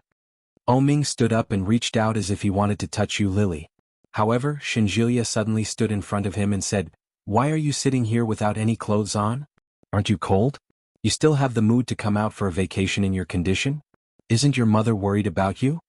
Although his tone was calm and even full of concern, in Ming's ears, there was only sarcasm and mockery. Ming gritted his teeth. His face was dark, but his voice was calm. He said, "Shinjilia, what are you doing here?" "I came with Lily." Shinjilia's words were full of laughter, but there was an indescribable sense of pride and provocation in them. "So, she asked you to help, didn't she?" Ming stood up. Under Shinjilia's surprised gaze, he picked up Shinjilia's jacket and covered it with one hand. He said, "I've been hungry for a long time. Take me to eat." Ming's expression was much calmer than before. Such an attitude was beyond Shinjilia's expectations. Shinjilia looked at Ming with interest. He put his hands in his pockets and asked, "What do you want to eat?" "Yu Lily, what do you want to eat?" Ming asked. Yu Lily was suddenly called. She was stunned for a moment and then reacted. "Aren't you the one who has been hungry all day?" "I'm not hungry. Let's go." Shinjilia tugged on Ming's shirt and said, "Since we don't know what to eat, let's go to Chongqing Hot Pot together." "No, that's too spicy." Ming had been hungry for a whole day, so he couldn't eat such spicy food all at once. His stomach wasn't very good to begin with. If he ate such a stimulating thing, he definitely wouldn't be able to take it. Yu Lily's words were almost blurted out. After she said it, she realized that something was wrong. Shinjilia looked over and said seriously, "It's okay. My stomach is much better now." When Yu Lily heard that, she knew that Shinjilia might have misunderstood something, but she was happy to go along with what he said. Chapter 1203. Yu Lily thought so too. When she heard Shinjilia's proposal, she immediately nodded. When she turned to look at O Ming, she found that his expression didn't change much at the moment. That meant he didn't object. Yu Lily walked in front. The more she thought about it, the more strange she felt. With Qiao Ziqing's protective character, how could she ignore O Ming? Even if she delayed it, O Ming should have been taken back by now. The more she thought about it, the more she felt that something was wrong. She turned to Shinjilia and said, "Take him to dinner first. I'll make a phone call." "Okay." Shinjilia smiled and waved at her. "I'll call you later and tell you where it is." Yu Lily nodded and walked away. The smile on Shinjilia's face gradually disappeared. He turned to look at O Ming, who was unwilling to leave. There was no expression on O Ming's face, but his temperament was very gloomy. His whole body was filled with dangerous displeasure. "Why don't you walk? Are you lame?" Shinjilia's words were very impolite. He sneered. "Since you've broken up, can't you stop? Please, Master O, there are so many women in this world. Why don't you let go of Yu Lily? Can you go and harm other women? The two of you are really not suitable. It's not up to you to decide whether it's suitable or not." O Ming's voice was very calm. "I think it's very suitable." "Then what do you think she is? A broken shoe? You can have and throw her away whenever you want?" "She is my woman." O Ming's voice was calm. When he said these words, his expression was indescribably serious. "Come on, who can be your woman?" Shinjilia looked at the blind man with a gloomy expression. "Now Yu Lily is my girlfriend. I hope you won't pester her anymore. It's not up to you to decide." O Ming stepped forward and said calmly, "She loves me. As long as I am alive, she can't be with you. I won't give up on her. You should give up." Shinjilia looked at the calm blind man in front of him and felt a little unreasonable. He shook his head and said, "Can you have a little self-awareness? Do you think you still have the right to pester her? You're already a cripple. Who do you think you're worthy of?" He couldn't see and his hand was broken. Even if his hand would recover sooner or later, what about his eyes? There were too many uncertainties. How could anyone gamble in such a situation? O Ming didn't say anything. "No one is obligated to be with you. Yu Lily isn't yours. She's a free woman. Fortunately, she didn't get married to you. Otherwise, she'd have to spend the rest of her life with a blind man. That would be too miserable." Shinjilia sneered. "Didn't you know your place before? Is there any use in regretting now? There is no medicine for regret in this world." People like O Ming were proud and conceited. Shinjilia had originally thought that in such a situation, it would be enough to defeat him. Unexpectedly, O Ming's toughness was much stronger than he had imagined. He had survived so quickly and even chased her all the way from Kingstown to here. However, O Ming had already dug his own grave. All he needed was for Shinjilia to fill it up for him, and then he would truly be consigned to eternal damnation.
Chapter 1204. No matter how proud and complacent Ming was, he was just a blind man. If he couldn't see anything, how could he be proud? Unexpectedly, when Ming heard this, he acted as if nothing had happened and was indifferent. Ming groped his way forward, and his footsteps seemed a little cautious. Shinjilia was stunned to see him brush past him. That's not up to you to decide. Why did you add so much drama to yourself? His voice was indifferent, but the sarcasm in it was obvious. Does you Lily know that you're so narcissistic? Such an attitude was far beyond Shinjilia's expectations. He had thought that Ming would be angry, furious, or even cursing him. Shinjilia had expected such a reaction from him. However, none of it happened. Ming walked in front. His figure was thin but his back was very straight. The accident had made him lose a lot of weight. However, even looking at his back, Shinjilia felt that he had been played by him. His anger immediately overflowed. Shinjilia didn't know where this inexplicable feeling came from, but the anger in his chest became more and more intense. No, I can't be angry. It would be too ungentlemanly of me to be angry with a blind man. Shinjilia took a deep breath and watched Ming walk toward the main road in front of him. He had no intention of stopping. Seeing his back like this, Shinjilia was still so angry that he gritted his teeth. He quickly walked up to him and pulled him back. His actions were rough as he shouted, "If you go any further, you'll be hit by a car and die. Since you're blind, you'd better stay put." When Ming heard that, he obediently stood there and didn't move.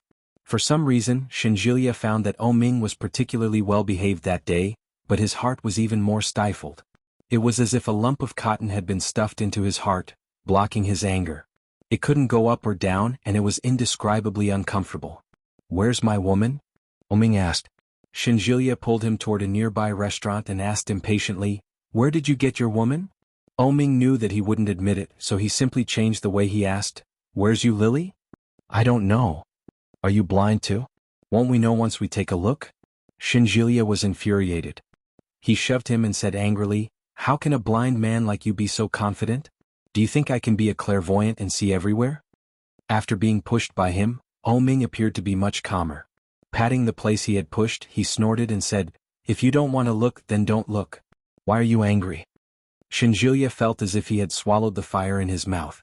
He felt an indescribable sense of suffocation. Gritting his teeth, Shinjilia stretched out his hands and gestured angrily in front of Ming's neck. He was so angry that his face was twisted. Shinjilia wasn't sure if he was hallucinating, but he seemed to see the corners of Ming's lips curl up. Shinjilia became even angrier.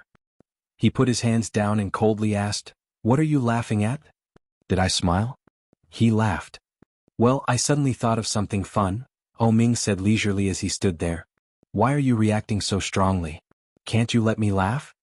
Shinjilia wanted to strangle him even more. He exhaled and said, "Let's go. Didn't you say you haven't eaten? Let's go eat." "Where's you Lily?" "She hasn't come yet." "You go and see. Where did she go by herself?" "Take care of yourself first, you damned blind man." Chapter 1205.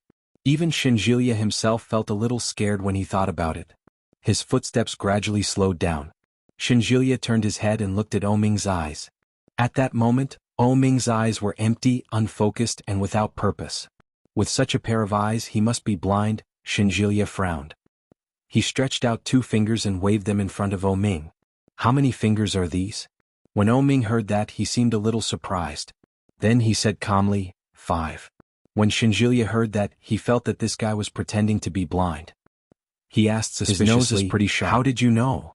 "No idiot would wave 2 fingers in front of a blind man, right?" Shinjilia's face darkened. "You were pretending to be blind."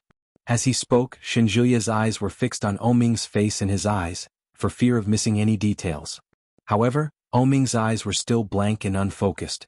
He looked, it didn't look like he could see it. Under Shinjilia's suspicious gaze, Ming chuckled and said, "So, did I guess right or wrong?" Shinjilia didn't say anything. He still stared at Ming's face. Ming raised his eyebrows and asked in a mocking tone, "Are you really that retarded? You're wagging your fingers around?" Shinjilia was speechless. Shinjilia turned around uncomfortably and retracted his fingers. Then he pulled Ming toward a Cantonese restaurant not far away. Behind Shinjilia, Ming's lips curled into a triumphant smile. It was very shallow and fleeting. Shinjilia suddenly thought of something. He suddenly turned his head and looked at Ming. When he saw that Ming's expression didn't change, he looked around and pulled Ming toward a Sichuan restaurant. However, as soon as they entered the door, Ming immediately stopped and pulled Shinjilia back. He said, "Don't eat spicy food." "How did you know?" Shinjilia looked at Ming with a triumphant expression. "You were pretending to be blind, weren't you?" Ming asked, "Is there something wrong with your nose or is there something wrong with your brain? Can't you smell such a strong smell?" Shinjilia was skeptical. He sniffed. It seemed like there was indeed quite a bit of smell. Shinjilia was a little reluctant, but he quickly pulled him out again. After following Shinjilia into the dining room, Ming obediently sat down at Shinjilia's table. The waiter quickly served them tea in the menu. Lily hadn't returned yet. Shinjilia tossed the menu to Ming and said, "Order whatever you want to eat." Ming reached for the menu and put it aside. His eyes were unfocused as he asked, "What kind of restaurant is this?" "Cantonese cuisine." Shinjilia looked down at his hand and asked, "You can't smell it this time?" "There's the smell of a purifier here." Shinjilia blushed with shame. He took a whiff and realized that there really was a little of it. Shinjilia took the menu and muttered to himself, "Damn blind man."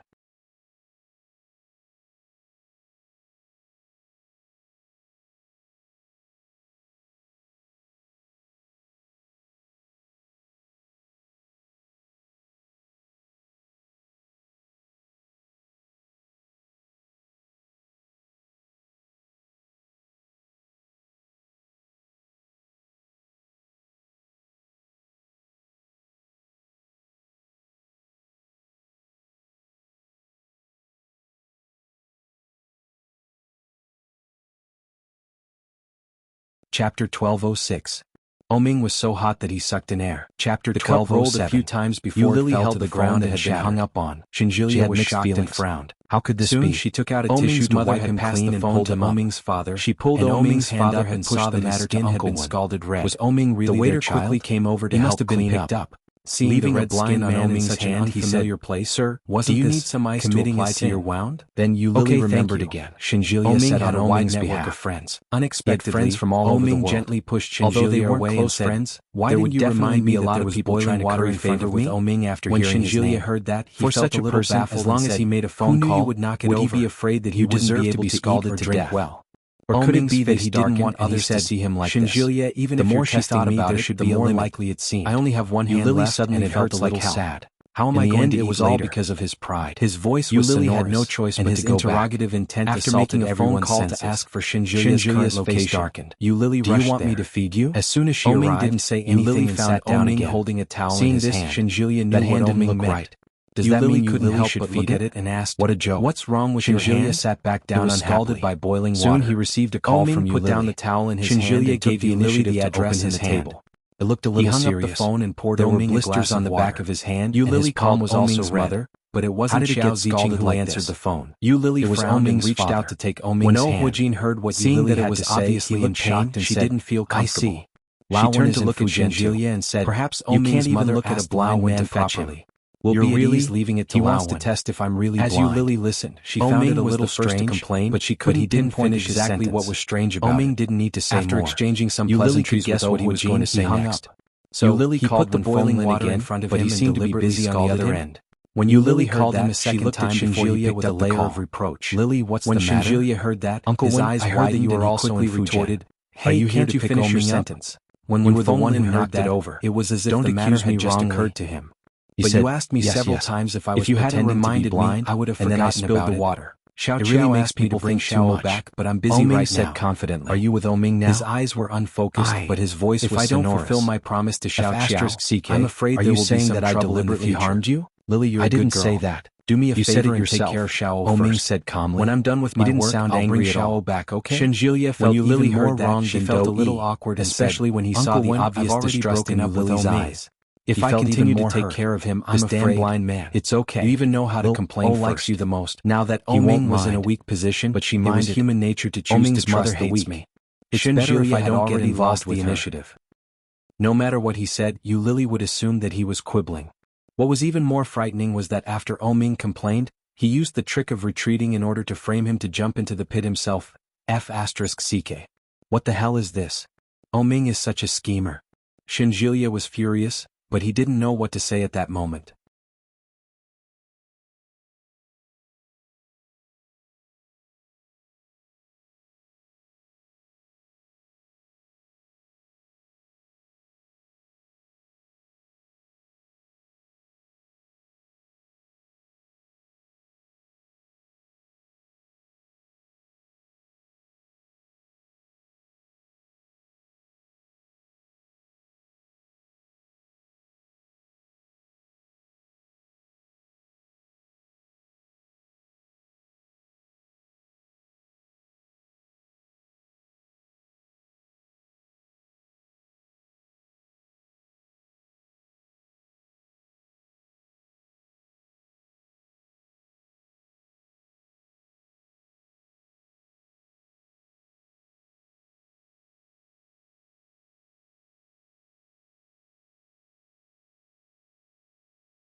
Chapter 1208.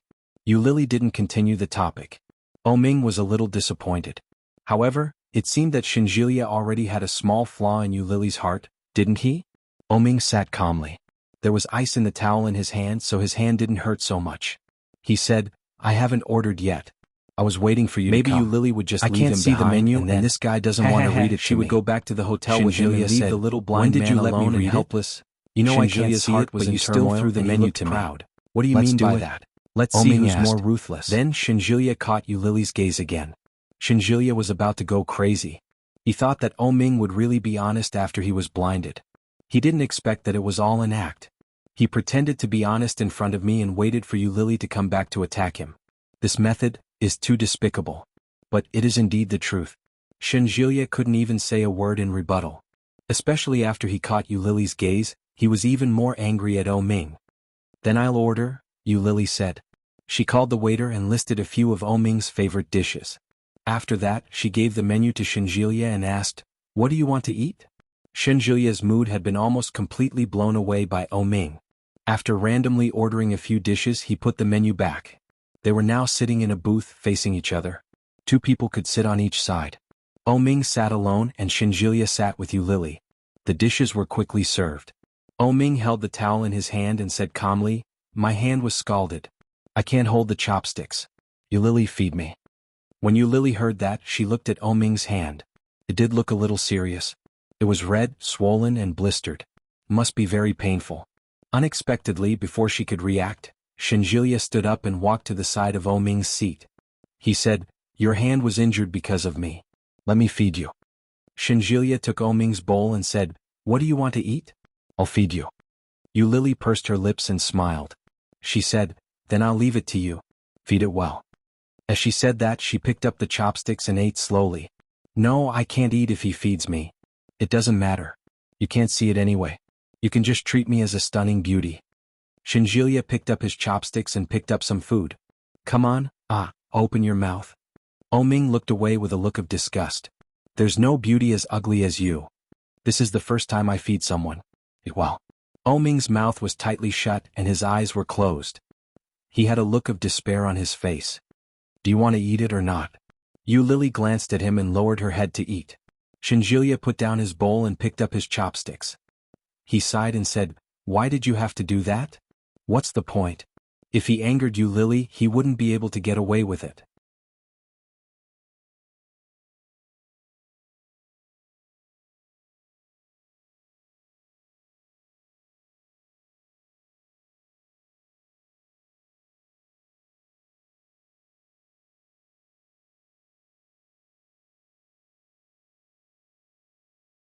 Chapter 1209.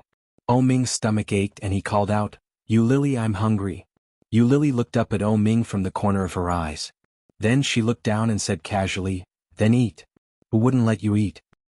Feed me. His voice and tone were indifferent, no different from usual. But at this time, it sounded like she was acting coquettishly. Shinjilia, feed. When Shinjilia was called, he immediately straightened his back and volunteered, I'll feed you. Ming was reluctant, but when he thought of his current situation, Do you want to feed me to death? Killing is against the law, big brother. If I want to kill you, I have to find a cleaner way. Shinjilia rolled his eyes. So, are you going to eat or not? I want to drink soup. Shinjilia reluctantly gave him a bowl of soup and placed it in front of him. Feed me, he said in a commanding tone. Shinjilia was unhappy and said, Who are you talking to? You hurt my hand like this. Of course you're the one who should feed me. Ming's tone was indifferent, without much emotion. Shinjilia smacked his lips and turned his head to call out, Waiter, bring me a straw. Ming was speechless. Yu Lily was speechless.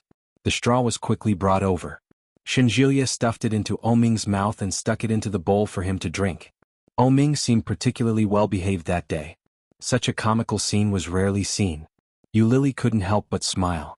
She quietly picked up her phone and recorded a short video. Does it taste good? Yu Lily asked. I can't. There's residue at the bottom. Ming didn't seem to realize that he had been secretly filmed. He lowered his head and said, Can't you help me hold the bowl? My hands aren't that long. Let Shinjilia hold it for you.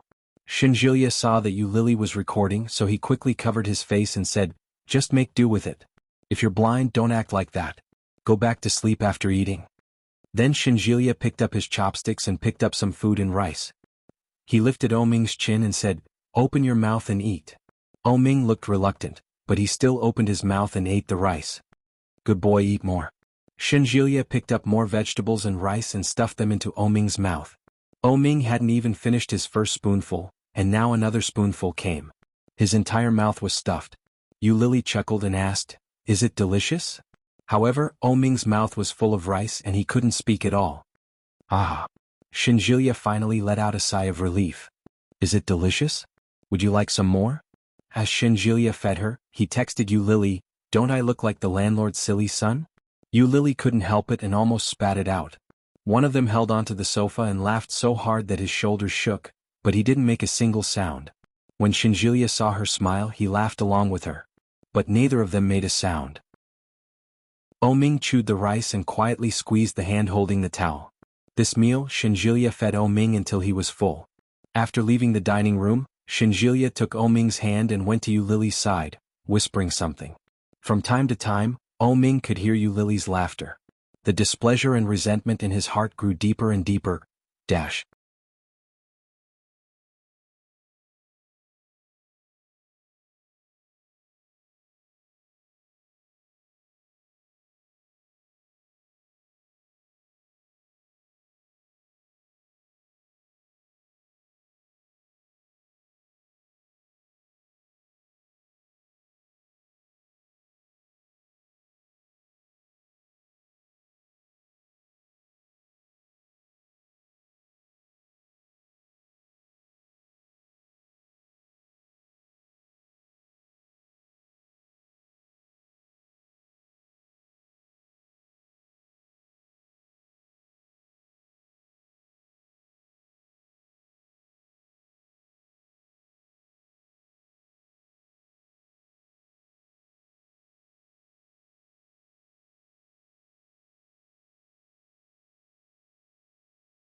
Chapter 12:10.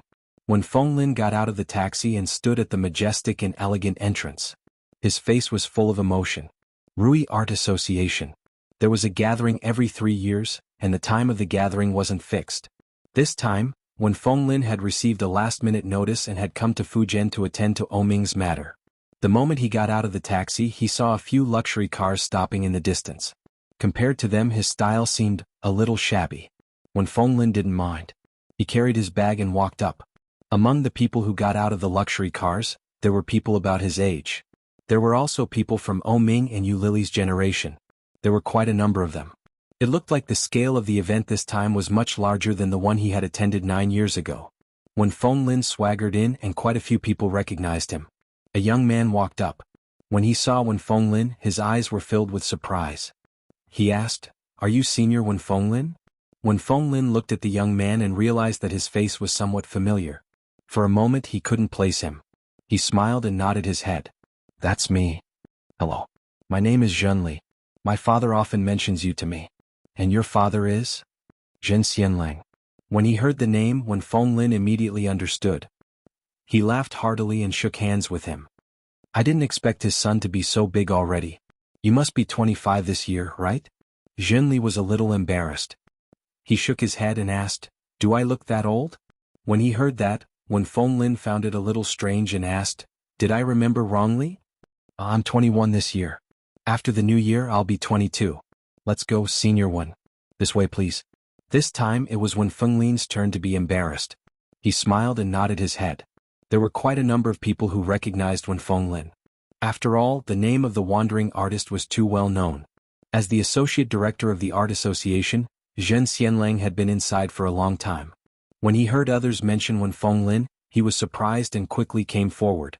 After more than a decade, Zhen Xianlang looked very different from before. When they were young, both of them were handsome and dignified. After not seeing each other for so many years, the two of them had become more and more casual. Zhen Xianlang had a crew cut. His hair was short and black just like when he was young. He was tall and strong and looked very healthy. His eyes were big and brimming with energy. His facial features looked well defined, but there were obvious wrinkles on his face. When Wen Fenglin saw Zhen Xianlang, he felt a sense of familiarity. When Zhen Xianlang saw Wen Fenglin, the joy in his heart overflowed onto his face. He went forward and gave his good friend, whom he hadn't seen for many years, a big hug. It's been a long time, brother. Wen Fenglin chuckled and patted him on the shoulder. That's right. I didn't expect you to have a second child. I thought you'd never get married. When Zhen Xianlang heard this, the smile on his face froze slightly. Seeing that something was wrong, Zhenli quickly said, Dad, it's time to eat. Let's go inside. Yes, let's go inside.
Chapter 12:11. Brothers in the past, love rivals in the past, old friends now and memories now. In the end he was still an outstanding young man. With a family like the Zhen family, how could he possibly remain unmarried for the sake of a woman? Wen Fenglin had already expected this, but he couldn't help but feel disappointed. Xian, you chose the wrong person. Yu Lily had arranged for Oming to stay so far away from the hotel because she didn't want Shinjilia to know. Now that Shinjilia knew, and Yi Qianqian also knew that the friend she was talking about was Oming, Yu Lily brought Oming to the hotel she was staying at. There was a large shopping mall near the hotel. Yu Lily brought Oming there to buy a few changes of clothes before she checked into a room with him. When they returned to the hotel, they realized that old Mrs. Shen and Yi Qianqian hadn't returned yet. Regardless of whether they called Shinjilia or Yu Lily, the result was the same. It was normal for one person to be like that, but if both of them were like that, then something wasn't right. Yu Lily and Shinjilia were a little worried. Yu Lily said, "Why don't we go look for them together? It can't be that both of their phones ran out of battery, right? If it was really just that their phones ran out of battery, then everything would be fine. But what if? It was a very scary thing to think about." Shinjilia was even more afraid. "I'll go look for them. Wait for me. I'll bring Oming to the room and then we can go together." After Yu Lily said that, Oming's grip on her hand tightened. Shinjilia looked at Oming. He was a little reluctant, but it wasn't good to leave him alone. After thinking about it, he said, "Forget it. You'd better stay here. If I can't find them, then you can come with me to look for them." Yu Lily looked down at Oming, who was holding her hand tightly, and nodded her head. "All right. Be careful." After Shinjilia left, Oming's whole body relaxed. Yu Lily clearly noticed the subtle changes in him. She was a little amused. She took the key card and took him to find a room. After entering, Oming didn't want to let go and said, "I haven't showered in a few days and I'm not wearing proper shoes. I'm so dirty." His meaning couldn't be clearer. He just wanted Yu Lily to help him bathe. Yu Lily pretended not to understand. She threw the clothes she had just bought for him onto the hotel bed. She opened the package of the men's boxers and threw it to him. Then she found a bathrobe for him and said, "Go take a shower. My hand is burned." Oming stretched out his hand and said, "It hurts. It's burning. I think it'll hurt even more if I touch hot water." Indeed, there were blisters. Yu Lily pulled his hand over and felt the pain just by looking at it. "Uncle Wen said he would come and pick me up after he's done with his work, but I haven't heard from him yet. By the time he comes to help me bathe, I'm sure I'll be stinking." When Yu Lily heard that, she looked up and asked, "Have you contacted Uncle Wen?" "Yes, he seems to be very busy recently." Yes, Uncle Wen had repeatedly reminded her to take good care of Oming. Oming didn't look like he was being taken care of at all.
Chapter 12:12. When Ming heard that, he smiled and nodded his head. Okay. Lily took off her coat first. She was wearing a thin white long shirt and a pair of tight black leggings. She unbuttoned her cufflinks and rolled up her sleeves. She took off Shinjuya's coat and said, "Take off your clothes first." The white brow was clearly very cooperative, and the plump peach that was wrapped in it was ready to come out. He followed her into the bathroom. It made one's blood boil. They had known each other for 7 or 8 years. Even if she saw him naked, Lily wouldn't be too shy. After all, she was already used to it. But her current identity. It was a little awkward. Taking a deep breath, Lily walked in to fill the bathtub with water, but she found that the room didn't even have a bathtub. How do I wash it? A shower? Ming, there's no bathtub. Why don't you go to my room to wash? I've already taken off my clothes. It's so troublesome to put them back on. Let's do it this way. What if the water splashes your hands? I won't get wet if I'm careful. Ming didn't care. He walked forward, opened his arms and said, "Come on, let's finish this quickly." Indeed, it was too inconvenient for Ming to put on clothes with his hands. Lily couldn't be bothered. She turned on the shower head and tested the temperature. After confirming that the temperature was suitable, she let Ming hold the shower head. Lily took off his clothes quickly and helped him wash his hair. But Ming was too tall. Lily couldn't reach him at all. She reached out and pressed his shoulder. Squat down. Okay. Ming was very obedient. He was so obedient that even Lily felt a little surprised. After washing his hair, Lily stuffed the shower head into his hand and grabbed a towel to help him dry his hair. Unexpectedly, Ming held the shower head and sprayed it on Lily's body as if he didn't have eyes. Lily exclaimed and took a step back. But it was too late. Most of her body was already wet. Did you get wet? Ming seemed to realize something and stood up apologetically. I can't see. Ming's attitude was so sincere that Lily couldn't get angry. She sighed, dried his hair and said, "It doesn't matter. It has to be washed anyway." Then, shall we shower together? As he spoke, he turned the shower head to the side and poured water over Lily's body. Lily swallowed all the words that were on the tip of her tongue. Forget it, he can't see anyway. Let's bathe together. It's not like we haven't bathed together before. It'll be fine after I send him to bed later. She stood on her tiptoes to help him dry his hair. Lily didn't notice the distance between them. As for Ming, he could clearly smell the fragrance that belonged solely to her. Looking down, Lily was soaked. Her thin white shirt stuck to her body, outlining her exquisite and well-proportioned figure. The neckline was slightly open, and the seductive snow-white skin was overflowing with seductive fragrance.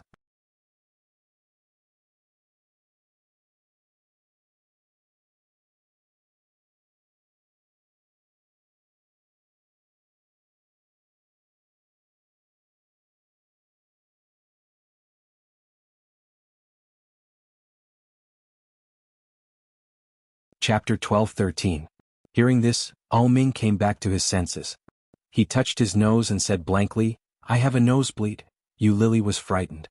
She stood on her tiptoes and reached out to touch his forehead. Then she touched his face and asked, "Where are you feeling unwell? Quick, I'll help you get dressed. Let's go to the hospital." Lily was scared out of her wits. No, I feel uncomfortable." Ming touched his nose and then poured the shower head on his nose. Lily was stunned. She seemed to think of something and subconsciously lowered her head. Ming was shocked. He quickly pulled her and said, "I'm fine. Let's continue." "Are you sure?" Lily reached out and touched his face, and then touched her own face, but she couldn't feel anything. She patted him on the shoulder and said, "Squat down a little." When Ming heard that, he bent his legs. Lily put her forehead close to his, trying to feel his temperature. However, it didn't seem to make much difference. If he didn't have a fever, why would he have a nosebleed? Before Lily could figure it out, Ming moved his lips forward and kissed her lips accurately. Lily was stunned. Before she could react, Ming held her in his arms and stood up straight. Lily was held by his waist, so she was unprepared to be pulled up. She subconsciously stood on her tiptoes. Ming gently pushed her against the glass door of the bathroom. His lips kissed her lips and his movements were hot and eager. Lily was firmly suppressed and couldn't say anything. She stared at him and pushed him and her body struggled. The shower head was thrown to the ground and the water kept splashing up, drenching them both. The temperature climbed inch by inch. Ming's thigh pressed her against the wall, and his hot big palm was strong on her body. From the waistline to the bra, Lily struggled more fiercely. However, unintentionally, her thigh clearly touched a hot and hard spot. At that moment, Lily finally understood the reason. What a beast. He's blind, but he's still in heat. She opened her mouth angrily and bit down hard on his tongue. Ming was caught off guard. His tongue was bitten and he released her out of habit. Pervert. Lily spat and reached out to push him. You're so troublesome just to take a bath. Don't expect me to help you bathe in the future. Ming covered his mouth and cried out, It hurts. As he spoke, he loosened his grip, revealing the bright red blood on his palm. Lily glanced at him, but then she seemed to think of something and stared into his eyes. Ming frowned and refused to look at Lily. Lily felt even more strange. She stretched out her finger and waved it in front of his face as she asked, Can you see? Otherwise, why would he have a nosebleed for no reason? Otherwise, why would he have such a huge reaction? When Ming heard this, his heart skipped a beat. He neither shook his head nor nodded. His eyes were unfocused as he stared blankly ahead and asked, Do you care so much about this matter? His words were filled with hurt. When Lily saw this, she quickly waved her hands and explained, No, I just feel strange. How can you have such a big reaction when you can't see?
Chapter 12:14. Lily's face heated up when she heard that. Ming stepped forward again and said, I think of the time when you and I were together. When we were in the bathroom having fun, that feeling, it was really great. Lily's face heated up even more. Looking at Ming's approaching face, she pushed him away and yelled, You pervert! Are you going to take a shower or not? Yes. Ming leaned over and said in a low voice, Didn't we say we'd shower together? With that, he caressed Lily and whispered, Let's shower together. Lily slapped his hand away, but Ming's hand seemed to be fixed there. The familiar and unfamiliar feeling made Lily blush even more. She felt a little uncomfortable talking. She pushed him away and said, I'll help you shower first. Get out of my way. I'll go get the shower gel. Let's do it together. I'll help you take it off. With that, Ming's hand fumbled with her buttons. His large palm brushed against her skin through her clothes, causing Lily to tremble sensitively. Your hand? Lily looked down and saw the blisters on his hand. Doesn't it hurt? It hurts. Ming lowered his hand and said, If it hurts, you don't have to use your hand. With that, he squatted down and lowered his head to feel it inch by inch. His warm breath fell on her skin, and Yulili felt her body tense up. The throbbing feeling spread from the skin that he had touched to the rest of her body. Oming lowered his head and bit her button. She didn't know if it was intentional or not, but his teeth always grazed her skin. It didn't hurt, but it brought about a different kind of wonderful feeling. Yulili's breathing slowly became rapid, but she quickly regained her senses. She pushed his head away and said righteously, "Oming, I only listened to Uncle One and took care of you for the time being. Don't think too much about it. I have no intention of getting back together with you." "But I do." Oming leaned forward again and whispered, "I want to get back together with you. I want to be with you. I want to marry you. I want to have children with you." It's the same words again. When Yulili heard that, she no longer found it romantic. Hearing that, he snorted coldly and said, "Saying the same thing once will have an effect, but saying it again and then standing you up. Is it fun?" "I'm serious, Yulili. Really, I'm serious. The Civil Affairs Bureau is open tomorrow. Let's go back and get our marriage certificate, okay?" Oming hugged her with one arm and whispered in her ear. "Enough." Yulili pushed him hard and snorted. "Do you think I will still believe you? How many times have you said the same thing? You can secretly count it yourself." Oming felt a pang of pain in his heart. Yulili's reaction was both unexpected and within his expectations. Fortunately, he had yet to reveal his final trump card. Oming took a step forward and said, It's my fault. I'm sorry. I didn't believe you. I'm blind and disabled, so I feel inferior. I didn't want to hold you back, so I said those things to you."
Chapter 12:15. Such self-ridiculing words fell into Oming's ears and made him feel even more uncomfortable. The woman in front of him clearly had reddened eyes and was on the verge of collapsing with tears. Soon she took off her top. But her voice didn't reveal anything at all. Oming quickly lowered his eyes. If he really couldn't see, he would definitely be deceived by her. His Adam's apple bobbed up and down. But he could see and he saw everything. Feigning ignorance, this woman has always been so stubborn. It's not shameful to show weakness occasionally. Can't she show weakness a little? Oming's heart was stuffy and painful. He lowered his eyes and still did not dare to look up. He whispered, I know I have done a lot of wrong things. Give me another chance, okay? I should say this to you. Lily held his face in her hands and finally couldn't help it. Her voice was a little choked. Tears fell uncontrollably. Lily quickly raised her head and held back her tears. After taking a few deep breaths, she said, Give me a chance to choose, Oh Ming. I don't want to be with you anymore. He always asked her to give him a chance and she gave him one. But every time, it would only result in deeper humiliation. Every time, I will deal with my mother. We won't go home in the future. We will live outside so you won't meet my mother. Ming reached out and pulled Lily's hand. Let's go back to Kingstown tomorrow. We will go to the Civil Affairs Bureau, get married. Ming, you are always like this. Lily shook him off. Talking to yourself. You always think that what you do is right and you never care about other people's feelings. Lily looked at Ming in front of her, chuckled, and bent down to pick up the shower head. She lifted his hand with the cast and rubbed the shower head on his body. She said, Uncle Wen should come to pick you up tomorrow. If you want to go to the Civil Affairs Bureau, just go. It doesn't matter who you get married with, whether it's Shin Manting, Zhang Manting, or Li Manting. I know my identity. I will not interfere with your life in the future, nor will I enter your world, so you don't have to think about comforting me. I have money now and I am a cartoonist.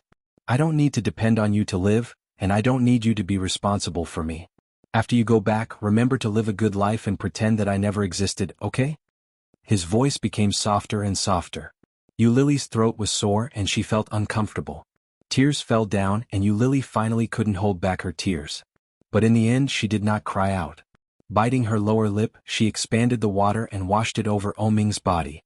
Ming took in Lily's reaction. He pulled her into his arms and whispered, No, I won't allow it. There is no Shin Manting, Zhang Manting, or Li Manting. I only want you, Lily. I don't want to marry anyone except you. However, Lily smiled bleakly and hung up the shower head. For a moment, the water was rushing toward Lily's head.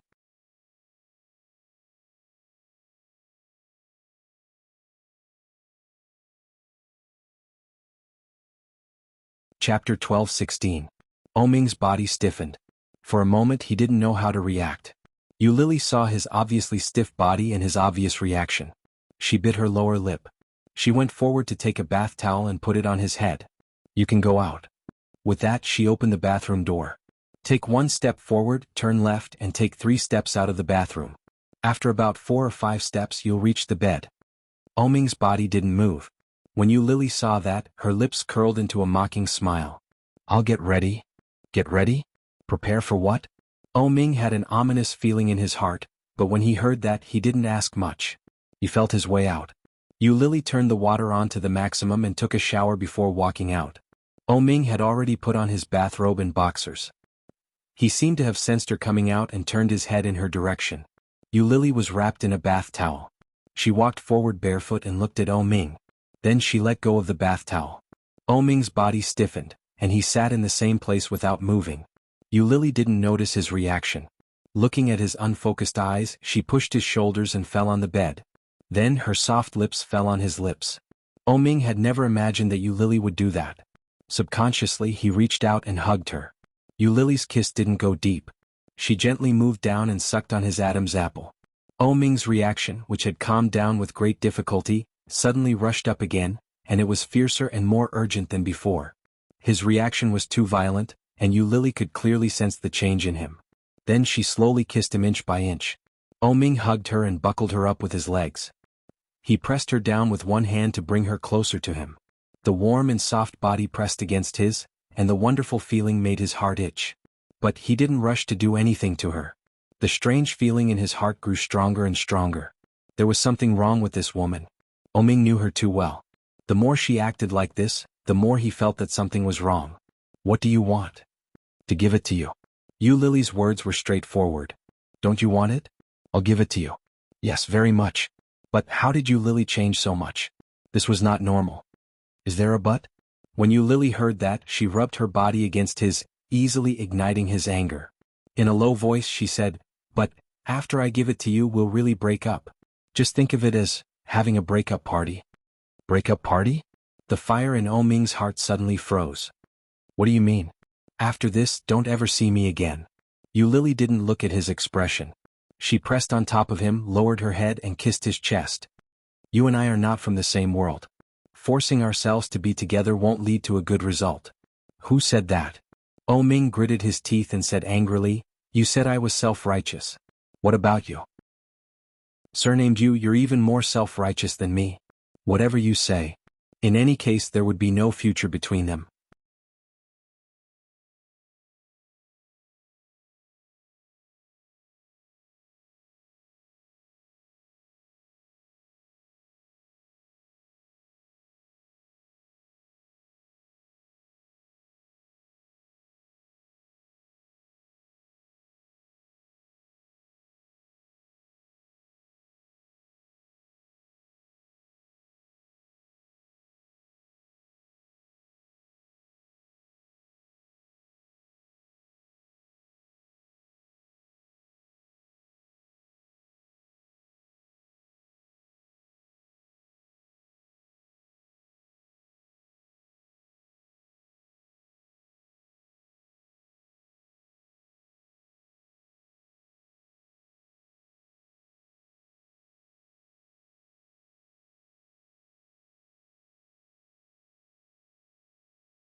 Chapter 12:17. What last time? What breakup sex? When she said those things, did she ask for his permission? Ming was furious, but he didn't know what else to say other than to reject her. Ming turned around and faced his back to Yu Lily. Yu Lily was pushed away and for some reason she let out a sigh of relief. Looking at Ming's curled back, she asked, You really don't want to? Ming was swollen to the point of pain. How could he not want to? Ming had no doubt that if there were any problems in the future, it would definitely be because of today. But if it was the last time, he would rather not. He didn't want anything else. What he wanted was her, not the last time and definitely not the breakup sex. Ming pulled the blanket over his head and remained silent. Yu Lily picked up the towel she had just taken off and covered her body with it. Then I'll leave first. Leave. When he heard that word, Ming was even more sensitive and jumped up. He turned around and reached out to grab her. Opening his arms, he pulled Yu Lily into his embrace and said angrily, Why are you leaving? Who said you could leave? With that, he carried Yu Lily and turned around to fall onto the bed. You're not allowed to leave. Aren't you blind? Yu Lily's back was facing him. She could clearly feel the warmth coming from him. She coldly smiled. How can a blind person hug me so accurately? This is called telepathy. Ming didn't have the slightest awareness of being exposed. He hugged her and nuzzled her neck. I can feel wherever you are. Otherwise, how do you think I chased you all the way here?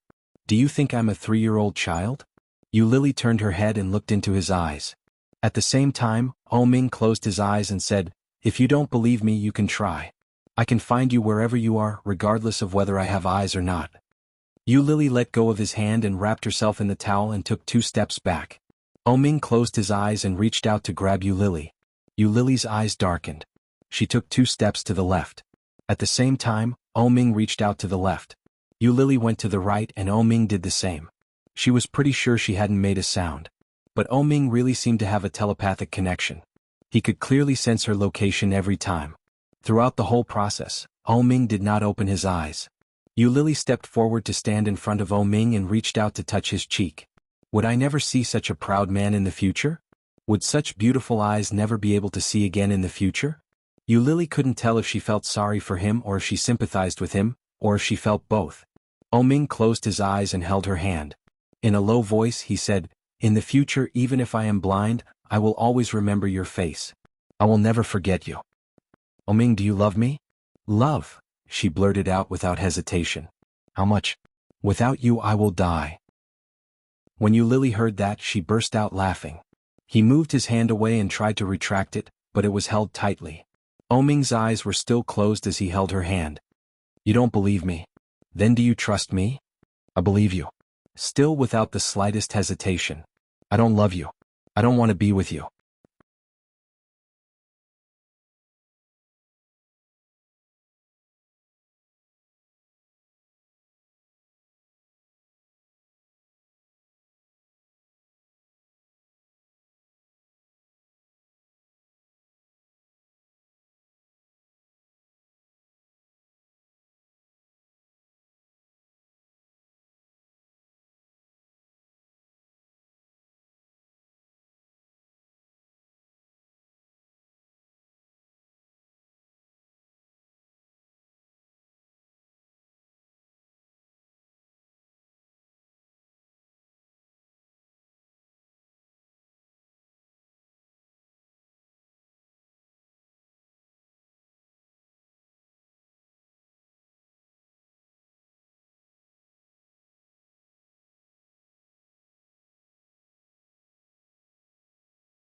Chapter 12:18.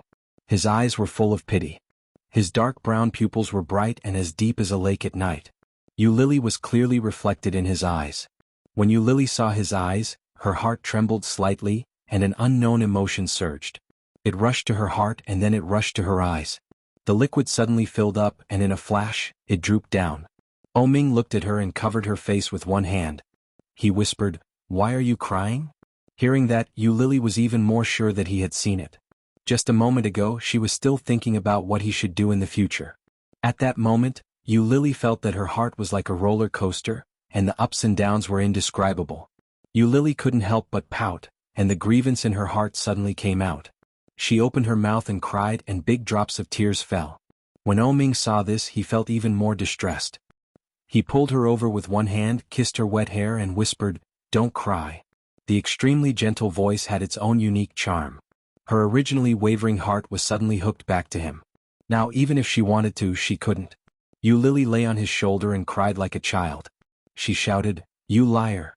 When Ming heard the childish yell, He smiled and coaxed her in a low voice. Yes, I'm a liar. You clearly saw it. Why did you lie to me? Why did you do this to me? Yu Lily raised her fist and punched him twice on the back.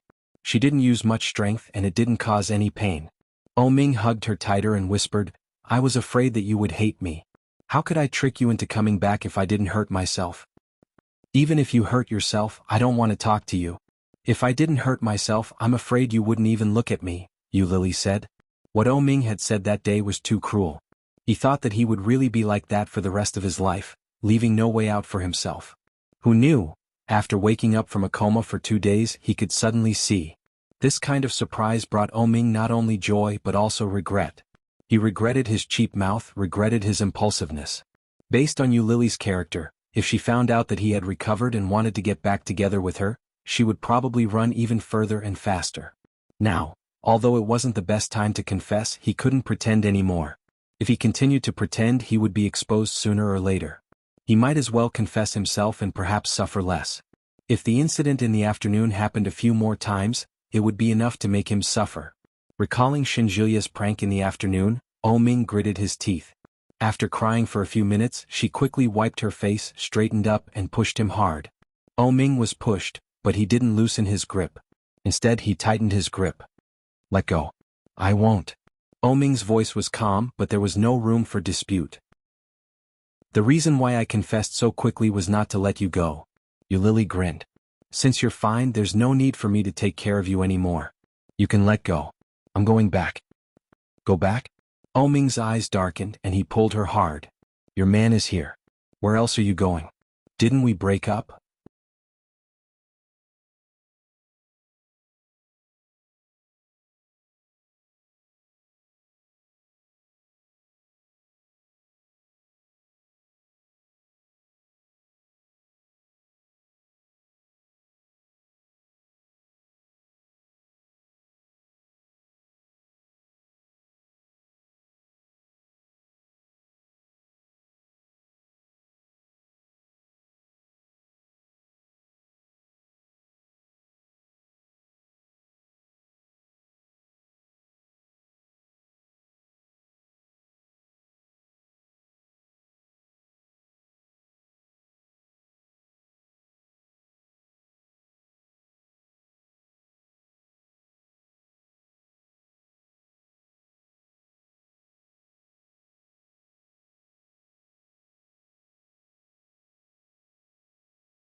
Chapter 12:19.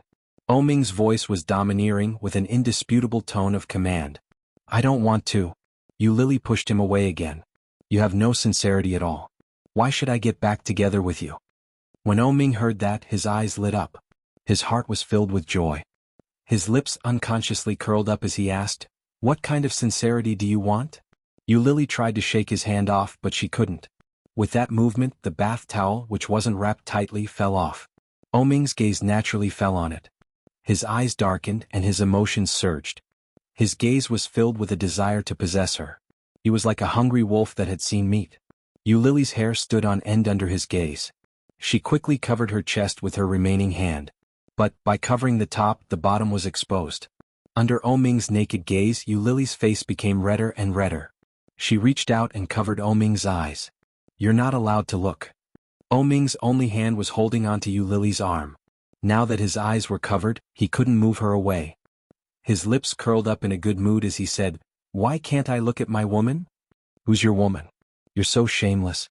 Lily's voice was full of disdain. However, when he said these words, the corners of his lips curled up. Unable to control his emotions, his heart was overflowing with uncontrollable chaos. At that moment, Lily felt like she was about to fly. What should I do? I'm so happy. She was so happy that she didn't know what to do. Covering Ming's eyes, Lily looked at his lips. She tiptoed forward and planted a kiss on his lips. However, after such a kiss, Lily greedily wanted more and more. Her soft lips moved around his. Lily stuck out her tongue and gently licked it. Ming's Adam's apple bobbed up and down. Subconsciously, he tightened his grip on her wrist. He pulled her over and easily held her in his arms. But he didn't dare move again. "In your eyes, what's the difference between me and an inflatable doll?" Yes, of course there was. He had never used a doll. She had always been the only woman. He had never even touched a doll. However, if he behaved too horny, this woman would definitely be unhappy. Therefore he could not move. Lily kissed him for a long time, but Ming didn't respond at all. Feeling defeated, she bit his lips in revenge. Ming felt the pain and quickly pursed his lips. He suddenly felt a little uncertain about what this woman was thinking. Lily gritted her teeth and hit him angrily. "What? You were the one I wanted just now. Don't you want it now?" When Ming heard that, he was stunned for a second or two. Then he asked carefully, "Can I?" Lily felt even more suffocated. She had already taken the initiative to this extent, and he actually asked her if he could? How come I've never seen him so honest before? Annoyed, Lily pushed him away forcefully and shouted, "No." Ming was caught off guard and stumbled, but he immediately curled his lips into a smile. He pulled her back and threw her onto the bed.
Chapter 12:20. The pair of eyes in front of her were as bright as the stars, bright and full of spirit. Such a pair of eyes, this is Ming. Yu Lily's heart quietly rippled with joy. She quickly pushed him away and shouted, "Get lost." Together. Yu Lily turned over and was about to crawl away, but Ming quickly put his arm around her shoulders. Ming was not wearing any clothes. He pressed her under his body and his hot lips fell on her smooth white back. Yu Lily turned her head and saw that his left hand was still in a cast. She quickly calmed down. Ming also clearly noticed her gaze. He leaned forward and kissed her gently, whispering, "It's okay." "Does it hurt?" "It doesn't hurt." "Really?" "Yeah." Ming gently pressed her against him. "Really?" His lips reached out and kissed her neck. His movements were gentle and slow. The feeling of numbness spread all over her body little by little. Yu Lily was lying on the bed. Under his gentleness, she couldn't help but raise her head and squint her eyes. She reached back and put her arms around his neck. Ding dong. The doorbell rang. Ming's movements froze. At the same time, Yu Lily was also stunned. Turning to look at the door, Yu Lily and Ming looked at each other. They both thought of the same person at the same time. Ding dong. The doorbell rang again and it sounded a little hurried. Yu Lily quickly got up and pushed Ming away. After rolling over, she pulled the quilt over her body. She was naked, so of course she couldn't go out to see anyone. But her clothes were just soaked. Yu Lily was a little worried. She looked at Ming and asked, "What should I do?" Ming looked at Yu Lily, narrowed his eyes and asked, "You and Shinjilia are together again?" When Yu Lily heard that, she felt even more confused. She immediately retorted, "How is that possible?" She became even more annoyed. "What do you mean by again? I've never been with him, okay? Then why do you look like you're having an affair?" Ming looked at her with disgust. Then he leaned forward, squinted his eyes and whispered, "Isn't it normal for us to be together? Even if we do something, it's none of his business." The doorbell rang twice more and this time, it sounded even more urgent than before. "I can't. We broke up." Everyone knew that they had broken up. If this was seen, how embarrassing it would be. When Ming heard that, he became even more unhappy. He bent down and looked down at her face. He narrowed his eyes and asked, "When did you break up again? Have you forgotten what you said in your house?" Yu Lily didn't look scared at all. She stared at him and asked, "Do you dare to remember what you said at that time?" "I forgot." Ming pulled her up. "Don't remember that kind of thing. I had no choice but to say those words. At that time I thought I would be blind for the rest of my life. My mother didn't like you and I didn't want to hold you up, so I—" Yu Lily had already guessed it, but she hadn't expected Ming to explain it in such a way. Yu Lily pursed her lips and was about to say something when the phone in her bag rang. Without a doubt it was Shinjilia. Yu Lily covered her body with the quilt and bent over to pick up the bag that had fallen on the ground. Before she could pick it up, Ming picked it up. He looked at it and saw that it was indeed Shinjilia.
Chapter 12:21. Lily was shocked. When she was about to grab it, she heard a voice coming from the other side. Lily? It was Shinjilia's voice. Lily is taking a shower, Oming said calmly as he walked away. As he spoke, he didn't forget to glance at Lily. Lily's face quickly turned red and she shut her mouth and didn't speak. Shower? In Oming's room. Shower? What does that mean? Yeah. Oming didn't even blink when he talked big. He waved his hand at Lily and motioned her to go to the bathroom. I'll open the door for you now. Wait a minute. Why didn't you open the door just now? I just pressed the doorbell for so long. If you wanted to open the door, you could have already opened it, right? Oming put on his bathrobe, tied it, and walked toward the door. When Lily saw that he was really going to open the door, she covered the quilt and was about to go crazy. She quickly jumped out of the quilt and ran toward the bathroom. At the same time that the bathroom door was closed, Oming opened the door of the room. Shinjilia immediately rushed in at the same time that he opened the door. He looked around and finally his eyes fell on the door of the bathroom. When he got closer, he heard the sound of water coming from inside. Shinjilia was angry and looked at Oming. Oming was wearing a white bathrobe and holding a mobile phone in his hand. His eyes were unfocused and he didn't know where to look as he closed the door. But there was an indescribable pride in his expression. Shinjilia felt something was wrong and gritted his teeth. Why is she taking a shower here? She was wet, Oming said concisely. When Shinjilia heard this, his expression was even more desperate. What? Wet, Oming? Shinjilia stepped forward angrily and grabbed the collar of Oming's bathrobe. What did you do to her? Compared with Shinjilia's excitement, Oming seemed much calmer. His gaze was unfocused and he wasn't looking in any direction. However, such an expression seemed more like a provocation. What can I do? I can't see and my hand is broken. What else do you think I can do? When Shinjilia heard that, he felt that it made sense. Her heart relaxed a little, and she unhappily let go of Oming and pushed him away. Oming straightened his collar and said calmly, Why don't you ask her what she did to me? Why is it wet? Shinjilia, who had finally managed to calm himself down, became even more furious. He roared, Oming. Wet, showering, doing something to him? Could it be, Lily went by herself? No, it can't be. Lily is not that kind of woman. Why are you so excited? I'm so scared that I don't even dare to say it. Although he said that, he didn't seem afraid at all. Instead, it was filled with provocation. Shinjilia calmed himself down and asked, What do you mean by that? She helped me take a bath and accidentally got herself wet, so now she's taking a bath. Is there a problem? Shinjilia's expression darkened and he asked, Help you bathe?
Chapter 12:22.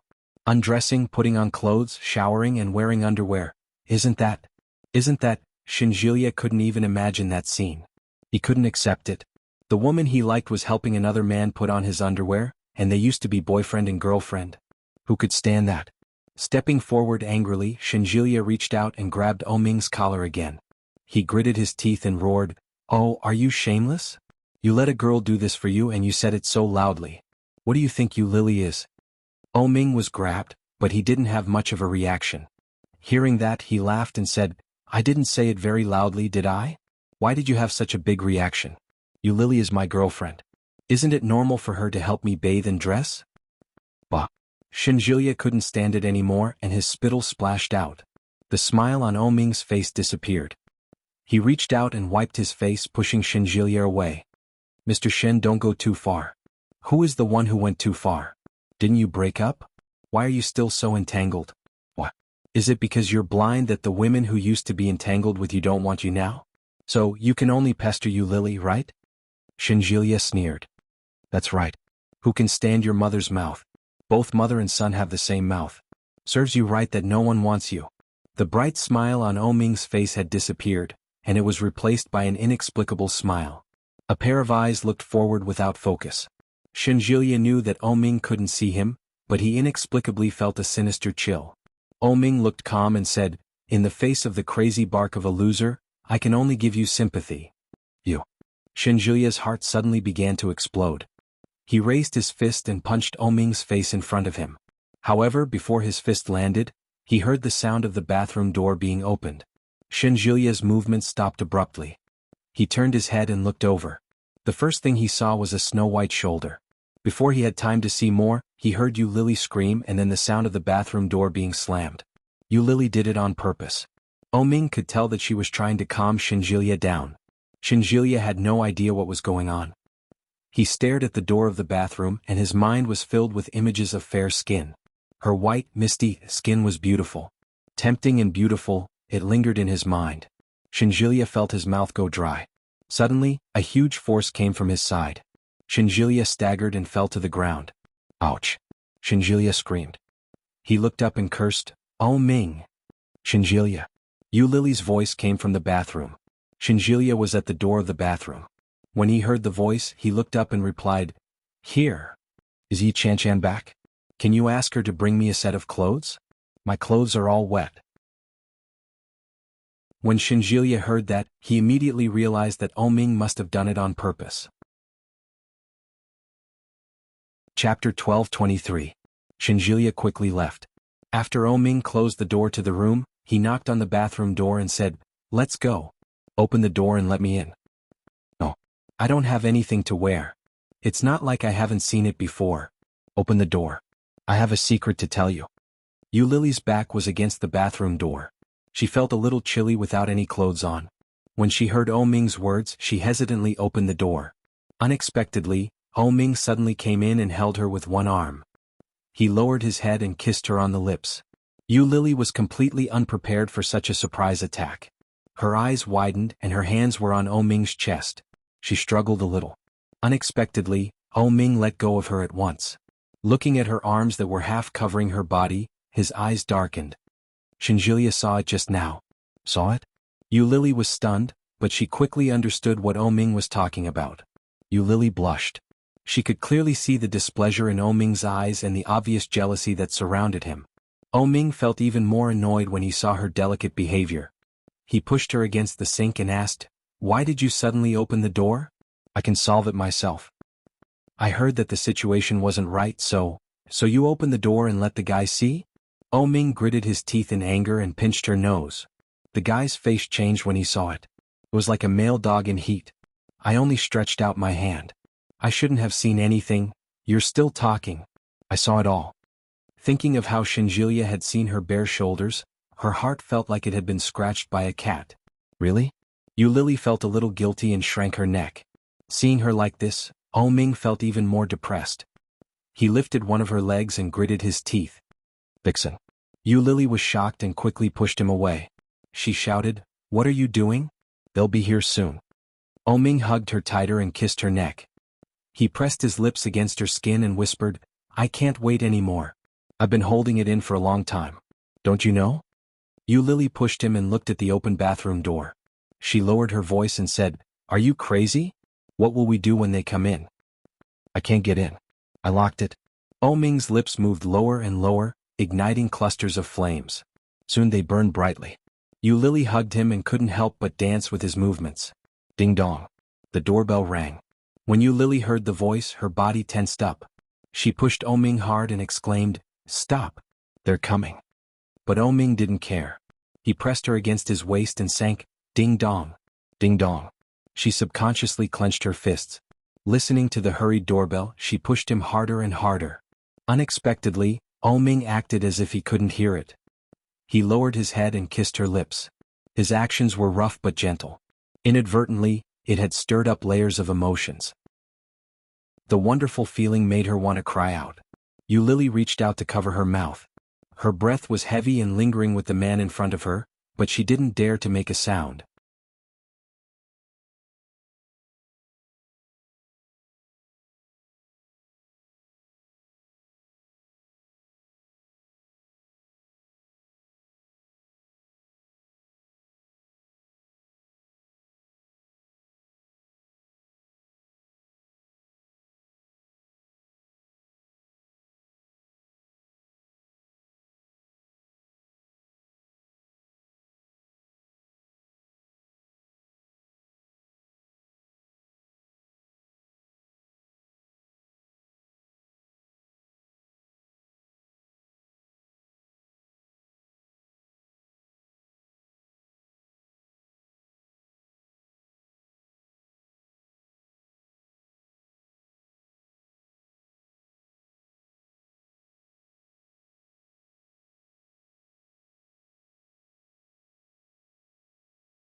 Chapter 12:24.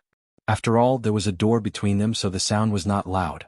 But when she heard the sound, Yu Lily felt even more guilty and she felt even more excited. Ming looked up and saw Yu Lily's expression of pleasure, pain, and anxiety. He smiled and was quite proud of himself. He forcefully removed Yu Lily's hand from her body and slammed it into her with all his might. Ah! Yu Lily couldn't hold back and her throat let out a broken gasp. But she quickly bit her lower lip and lay on him to stop herself from making a sound. Ding dong. Ding dong. Ding dong. The doorbell kept ringing and it became more and more urgent and frequent. Shinjilia was outside banging on the door and shouting, Damn blind man, open the door. I'm here to deliver clothes. It sounded like he was really angry. Yu Lily looked up and pushed him. She gasped and whispered, Hurry up, all right? Ming's lips curled into a smile. His already heavy movements became faster and faster. Yu Lily couldn't stand it anymore, and her breathing became more and more rapid. Slow down, Ming chuckled and slowed down a little. He whispered in her ear, tell him to stop knocking. It will affect my normal performance. Lily's face became even redder. She stared at him and growled, beast? Ming raised his eyebrows slightly and his voice became longer. His movements suddenly stopped. What did you say? Beast? What are you doing? That's not how sex works. Come on, I'll teach you. No? Shoo, do you want him to hear what we're doing? Keep your voice down. Although he said that, his movements were not small at all. The man's suppressed breathing and the woman's suppressed voice were isolated by the door. His movements became more and more urgent, and the sound became louder and louder. It formed a completely different style from the hurried doorbell and the shouting of banging on the door. Ding dong. Ding dong. Lily was knocked around and her eyes were full of stars. The doorbell kept ringing and she didn't know when it stopped. This was definitely the most exciting and most difficult thing Lily had ever experienced. The doorbell rang again and a woman's voice came from outside. Lily, are you in there? Yi Chanshan knocked on the door. When she saw Shenjilia's furious expression, she felt some sympathy for him. How much time had passed and this man and woman were inside? If that was the case, then these two fellows were too bold. There was no response from inside. Yi Chanshan pressed the doorbell again and shouted, You Lily, I've brought you clothes. Just when Shenjilia thought that no one was going to open the door, there was a soft sound from the door, and it was quickly opened. When Shenjilia saw this, he immediately pushed the door open and entered. Ming was still wearing the bathrobe and he didn't look any different from before. Chapter 12:25. I waited for so long and you didn't open the door? Yi Chanshan felt that his words were not credible. She looked at him strangely and then looked into his eyes. She reached out and waved her hand in front of him. However, Ming still did not respond. It was as if he did not know that Yi Chanshan was testing him. Yi Chanshan pouted and walked to the door of the bathroom. Shenjilia wanted to come forward, but Yi Chanshan pushed him away and shouted, What are you doing? I'm bringing clothes to a girl. Do you want to go in? Hearing that, Shenjilia subconsciously looked at Ming. Ming acted as if he had not heard them. He turned around and groped his way to his bed. The bed was a little messy. At a glance, it was obvious that someone had slept in it. However, whether it was one person or two people who had lain on the bed, that would be. Thinking of this, Shenjilia was even more angry. If he had known this would happen, he would not have been so soft-hearted. Asking Lily to take care of this guy was like sending a sheep to the tiger's mouth. Yi Chanshan knocked on the bathroom door and shouted, Lily, it's me. The bathroom door opened quickly. Lily reached out her hand and said, Why are you so late? No one opened the door. We can't come in. Yi Chanshan was a little angry. She pushed the door and wanted to squeeze in. But anyway, your ex-boyfriend can't see you. You can just open the door. People who don't know will think you are doing something in there. This was a half-truth, half-lie mixed with a bit of testing. When Lily heard this, she immediately thought of what had happened, and her face suddenly became hot. That guy is so hateful. She had specially washed it with hot water and washed the sink for fear that someone would find any traces when coming in. This must be a guilty conscience, right? Or a secret affair? Thinking of this, her face became a little hot. I'm doomed. I can't let Yi Chanshan see this. He reached out and pushed Yi Chanshan out. Don't come in. Just give me the clothes. What are you afraid of? We are all women. You have clothes and I have clothes. As Yi Chanshan spoke, she subconsciously turned her head to look at Shenjilia. She found that Shenjilia obviously cared and wanted to come in. She felt a little sympathy. Why won't you let me in? What are you doing inside? For the first time, Lily felt that Yi Chanshan was so gossipy. She cursed in her heart. However, since she had already said so much, if she still blocked the door and refused to let her in, it would undoubtedly arouse more suspicion. Lily thought about it and loosened her grip. Yi Chanshan pushed the door open and walked in. She found Lily hiding behind the door with a red face. She was a little surprised and asked, Why is your face so red? Yi Chanshan's words made Lily's heart tremble. However, he quickly pretended to be calm and snatched the clothes from Yi Chanshan's hands. He glared at her and said, I don't have clothes to wear, so I had to turn the hot water to the maximum. How could I not turn red? Yi Chanshan was skeptical. She looked her up and down. It seemed that other than her skin being fairer than hers, her breasts being bigger than hers, and her waist being slimmer than hers, there was no other difference. Feeling Yi Chanshan's gaze on her, Yu Lily suddenly felt lucky that Oh Ming was a little more anxious than usual. You're tuning in to the Han Li's Wuxia Chronicles YouTube channel. We're so grateful for your support, and don't forget to subscribe to join us on this incredible journey through captivating stories. Your generosity through donations truly makes a world of difference, as it's the primary source of revenue that allows me to expand and enhance this channel for you. Thank you from the bottom of my heart for being a part of this adventure.